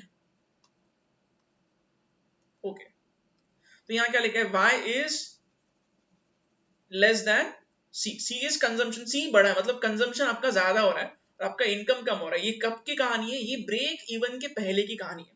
ठीक है बच्चों, देखो यहाँ पे अब आपको थोड़ा ऑब्जर्व करना है, B के पहले ये आपका, यहाँ पे मैंने अभी आपको ये ट्रायंगल को अलग से हाईलाइट करके बताया भी था ऊपर, कि ये डिस सेविंग है, मतलब आपका सेविंग निगेटिव हो रहा है। अच्छा, नीचे हमने क्या किया, लेवल 2 में हमने यहाँ पे एग्रीगेट सेविंग को इंट्रोड्यूस किया और इसका ग्राफ हम लोग ड्रॉ कर रहे हैं। बच्चों ये हम लोग इस तरीके से क्यों ड्रॉ कर रहे हैं, बिकॉज हमें ये समझ में आना चाहिए कि कंजम्पशन का ग्राफ जैसा मूव होता है वैसे ही सेविंग्स का ग्राफ कहाँ जा रहा है। ठीक है, तो इसलिए हम लोगों ने दोनों भी लेवल्स को साथ में पढ़ने के लिए इस तरीके से ग्राफ को ड्रॉ किया। ठीक है, अगर आप यहाँ पे देखोगे, फिर से मैं आपको ये चीज बता रहा हूँ, पहले तो ये क्लियर करना जरूरी है। इधर मैंने एग्रीगेट इनकम लिखा लेवल 2 में, और लेवल 2 में मैं y एक्सिस पे लिख रहा हूँ एग्रीगेट सेविंग्स। एग्रीगेट सेविंग यहाँ पे क्यों और एग्रीगेट इनकम यहाँ पे क्यों, अगेन सेम स्टोरी, क्योंकि जो इंडिपेंडेंट वेरिएबल है वो आएगा x एक्सिस पे और जो डिपेंडेंट वेरिएबल है वो जाएगा y एक्सिस पे। जैसे कि इनकम इंडिपेंडेंट है, बट इनकम के ऊपर डिपेंड करेगा आप कितना पैसा सेव कर पाओगे। ठीक है, मैं कितना पैसा सेव करूंगा ये मेरे इनकम के ऊपर क्लियरली डिपेंड करेगा। अगर मेरा इनकम ज्यादा है तो मैं सेविंग भी ज्यादा करूंगा, इनकम कम है तो सेविंग्स भी कम होगा। तो इसलिए बच्चों यहाँ पे ये डिपेंड करता है इस पे, इसलिए ये हो गया y एक्सिस पे और ये हो गया x एक्सिस पे। I hope this is clear. अच्छा, अब यहाँ पे आते हैं मेन ये ग्राफ पे, कैसे हम लोग ये ग्राफ को ड्रॉ कर रहे हैं। ओके, तो बच्चों देखो यहाँ पे ब्रेक इवन के पहले तक अगर आप ऑब्जर्व करोगे तो ये डिससेविंग हो गया। डिससेविंग क्यों? क्योंकि इनकम आपका कम है और कंजम्पशन ज्यादा है। तो बच्चों आपका सेविंग मतलब बेसिकली इस पॉइंट के पहले तक निगेटिव होगा। तो अगर आप लोग देखोगे अच्छे से तो आपको समझ में आएगा कि ये सेविंग्स को निगेटिव में ड्रॉ करो। निगेटिव कैसे? बिकॉज ये मैं यहाँ पे ये एक्सिस के नीचे ड्रॉ करो, this is your negative quadrant, right. तो ये निगेटिव जोन में ये जा रहा है, क्लियरली दिखाई दे रहा है कि ये निगेटिव है। सही बात है, क्योंकि ओरिजिन से नीचे मैंने ड्रॉ किया। ओके, अच्छा पॉइंट बी पे क्या होगा? पॉइंट बी को हम लोग ब्रेक इवन बोल रहे हैं। इधर आपका जितना कमाया हुआ पैसा है पूरा खर्च हो गया, सेविंग एग्जैक्ट जीरो होगा। जब मैं बोल रहा हूं कि पॉइंट बी ब्रेक इवन है और यहाँ पे सेविंग जीरो है, तो मैं क्या करूंगा? मैं यहाँ पे से सेम लेवल ड्रॉ कर रहा हूं। ये मैंने ये स्ट्रेट लाइन क्यों ड्रॉ की है? ताकि मैं ये बता सकूं कि ब्रेक इवन जब होगा तब एग्जैक्टली यहाँ पे ये ओरिजिन को टच करेगा। ठीक बात है, ओरिजिन को टच करना मतलब बेसिकली सेविंग्स वाला जो ग्राफ है वो एग्जैक्ट जीरो होता है, क्योंकि यहाँ पे ओरिजिन पे जीरो हो जाएगा, ये जीरो लेवल, राइट। और ये नेगेटिव लेवल है और यहाँ से ऊपर ये पॉजिटिव लेवल होगा। सेविंग्स जो है ये पॉजिटिव कब हो गए? जब मैं ब्रेक इवन के आगे बढ़ूंगा और जब मेरा इनकम बड़ा होगा कंजम्पशन से, तो ये ऑटोमेटिकली सेविंग्स वाला एरिया ऊपर आ गया। ठीक है, तो इस तरीके से बच्चों हम लोग ग्राफ चेक करेंगे तो ये अपवर्ड स्लोपिंग ही है, बट पहले निगेटिव होगा, फिर जीरो होगा, फिर सेविंग्स हमारे पॉजिटिव टर्न होंगे। ठीक है, तो इस तरीके से बच्चों ये सेविंग्स का ग्राफ हमें समझना है। कुछ भी डिफिकल्ट ग्राफ नहीं है। इसके पहले का जो ग्राफ है उसी को हम लोग बेस कंसिडर करते हुए दो लेवल्स यहाँ पे ड्रॉ कर रहे हैं। ठीक है, I hope this is very much easy बच्चों। इनफैक्ट एग्रीगेट नाम का चैप्टर 12th स्टैंडर्ड में जो स्टूडेंट्स ने छोड़ दिया है, बहुत सारे स्टूडेंट्स स्किप कर देते हैं। ठीक है, तो वो स्टूडेंट्स अब सोचते होंगे यार वो चैप्टर अगर नहीं छोड़ा रहता था तो बहुत अच्छा अभी फायदा होगा। ठीक है, तो देखो बच्चों ये मैं पहले से बताता हूँ। इनफैक्ट 12th स्टैंडर्ड में जब मैं ये चैप्टर पढ़ाता हूँ तब भी मैं ये सेम चीज बोलता हूँ स्टूडेंट्स को कि जो भी स्टूडेंट सीए कर रहे हैं उन्हें ये चैप्टर छोड़ना नहीं चाहिए। ठीक है, तो एग्रीगेट वाला चैप्टर बहुत इंपॉर्टेंट है क्योंकि वही चैप्टर के सारे कॉन्सेप्ट्स अब यहाँ रिपीट हो गए। ठीक है, ओके, अगर नहीं छोड़ा है बहुत अच्छी बात है, अगर छोड़ दिया तो यहाँ पे अब आपको ज्यादा कॉन्सेंट्रेट करना पड़ेगा। ओके, अच्छा इसके अलावा बच्चों देखो यहाँ पे लेवल 1 और लेवल 2 का एक्सप्लेनेशन लिखा है, इसको मैं क्विकली आपको पढ़ के एक्सप्लेन कर रहा हूँ। सारे पॉइंट्स आपको लिखना है, नोट करना है। ठीक है, अच्छा लेवल 1 में क्या लिखा है यहाँ पे?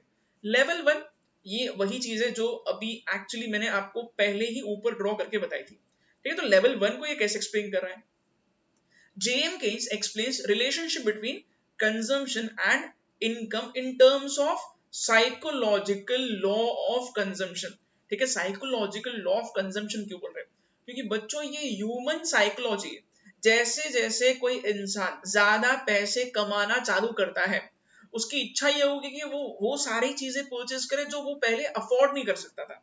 ठीक है, अगर मैं बहुत ज्यादा पैसे कमाऊंगा तो मैं हो सकता है और भी महंगी गाड़ी खरीदने का सोचूं, बड़ा घर खरीदने का सोचूं। तो ये सारा कंजम्पशन आप बढ़ाओगे अगर आपका इनकम बढ़ता है। This is psychological law of consumption, again Lord Keynes ने इसको बोला है।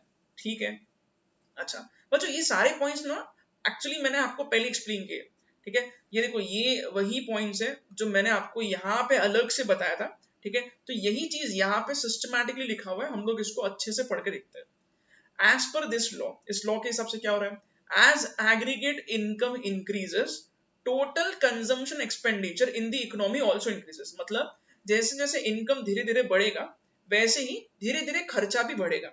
बिल्कुल सही है, but in lesser proportion than increase in income. मतलब बच्चों इसका मीनिंग क्या? देखो इसका मीनिंग है हमारा इनकम बढ़ते हम सारा पैसा खर्च नहीं करते, तो जिस हिसाब से हमारा इनकम बढ़ेगा उस हिसाब से हमारा कंजम्पशन इतने स्पीड से नहीं बढ़ेगा।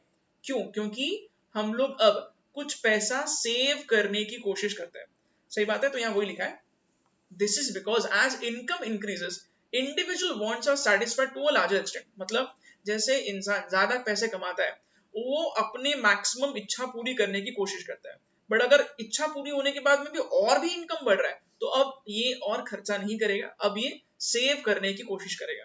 ठीक है, so when income increases further people do not consume their entire income and they save a part of it, अब ये पैसा सेव करना चालू करेंगे। Okay, hence there will be a gap between income and consumption. Gap मतलब ये savings की बात कर रहे हैं बच्चों, और यही गैप को हम लोग सेविंग्स बोलते हैं। ठीक है, तो यहाँ लिख देता हूं, this gap is called as savings.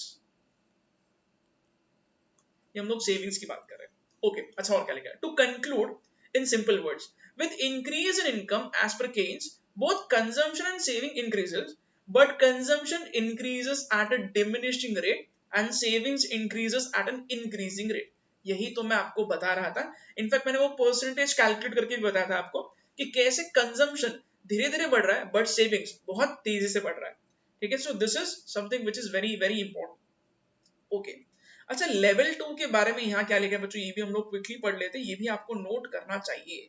ठीक है, savings is equal to income after consumption. बिल्कुल सही है, सेविंग्स मतलब क्या होगा? बचा कुचा पोर्शन है इनकम में से, आपका जो भी कंजम्पशन हो जाता है उसके बाद जो भी बचा कुचा जो हिस्सा है उसको हम लोग सेविंग्स बोल रहे हैं।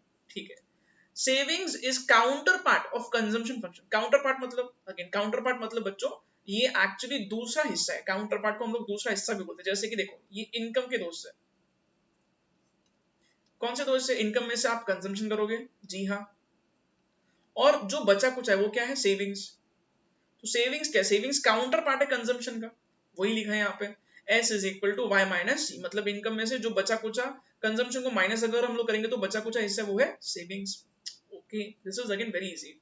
In the above diagram the gap between income and consumption measures savings. तो जो इनकम और कंजम्पशन का जो गैप है उससे हमें सेविंग्स समझ में आता है। जैसे कि यहाँ पे आप देख सकते हो, ठीक है, इनकम और कंजम्पशन का गैप, इनकम कम है और कंजम्पशन ज्यादा है, मतलब ये डिस सेविंग है। यहाँ पे कुछ भी गैप नहीं है, इसलिए सेविंग जीरो है। और यहाँ पे गैप जो है वो बहुत बढ़ रहा है, इनकम ज्यादा है और कंजम्पशन कम है, और ये गैप बढ़ते ही जाएगा। क्योंकि अगर आप ऑब्जर्व करोगे तो बच्चों ये देखो, ये गैप जो है और तेजी से बढ़ेगा। इसे समझ में आता है कि आपका सेविंग्स बहुत ज्यादा बढ़ेगा। This is actually area of savings. ठीक है ना? ओके, बच्चों ये वही लिख के मैं बता रहा हूँ। This indicates that savings increase with income. Income के साथ आपका सेविंग्स भी बढ़ता है। Okay, savings curve oblique function is derived from consumption function. बिल्कुल सही है। If we draw a perpendicular from break even point BB, savings will be at zero. मतलब ये इसकी बात कर रहे हैं बच्चों, मतलब ये बोल रहा है अगर हम लोग एक स्ट्रेट लाइन परपेंडिकुलर ड्रॉ करें तो हमें समझ में आएगा ये BB से ये यहाँ पे जो परपेंडिकुलर आया है, ठीक है, ये लेवल पे आपका एग्जैक्ट सेविंग जीरो हो गया, क्योंकि आपका इनकम और आपका कंजम्पशन एकदम सेम लेवल पे आ चुका है। तो आई होप आपको ये सारे पॉइंट समझ में आए हैं और आपने ये सब कुछ लिखना चाहिए बच्चों, रिवीजन भी करना चाहिए। तो अब हम लोग मिलेंगे नेक्स्ट वीडियो में। नेक्स्ट वीडियो में बच्चों हम लोग और भी अलग अलग कॉन्सेप्ट सीखने वाले हैं, और अगले वीडियोस बहुत इंपॉर्टेंस के हैं बच्चों। ठीक है, तो आपको रिवीजन करना है, और अब हम लोग मिलेंगे नेक्स्ट वीडियो।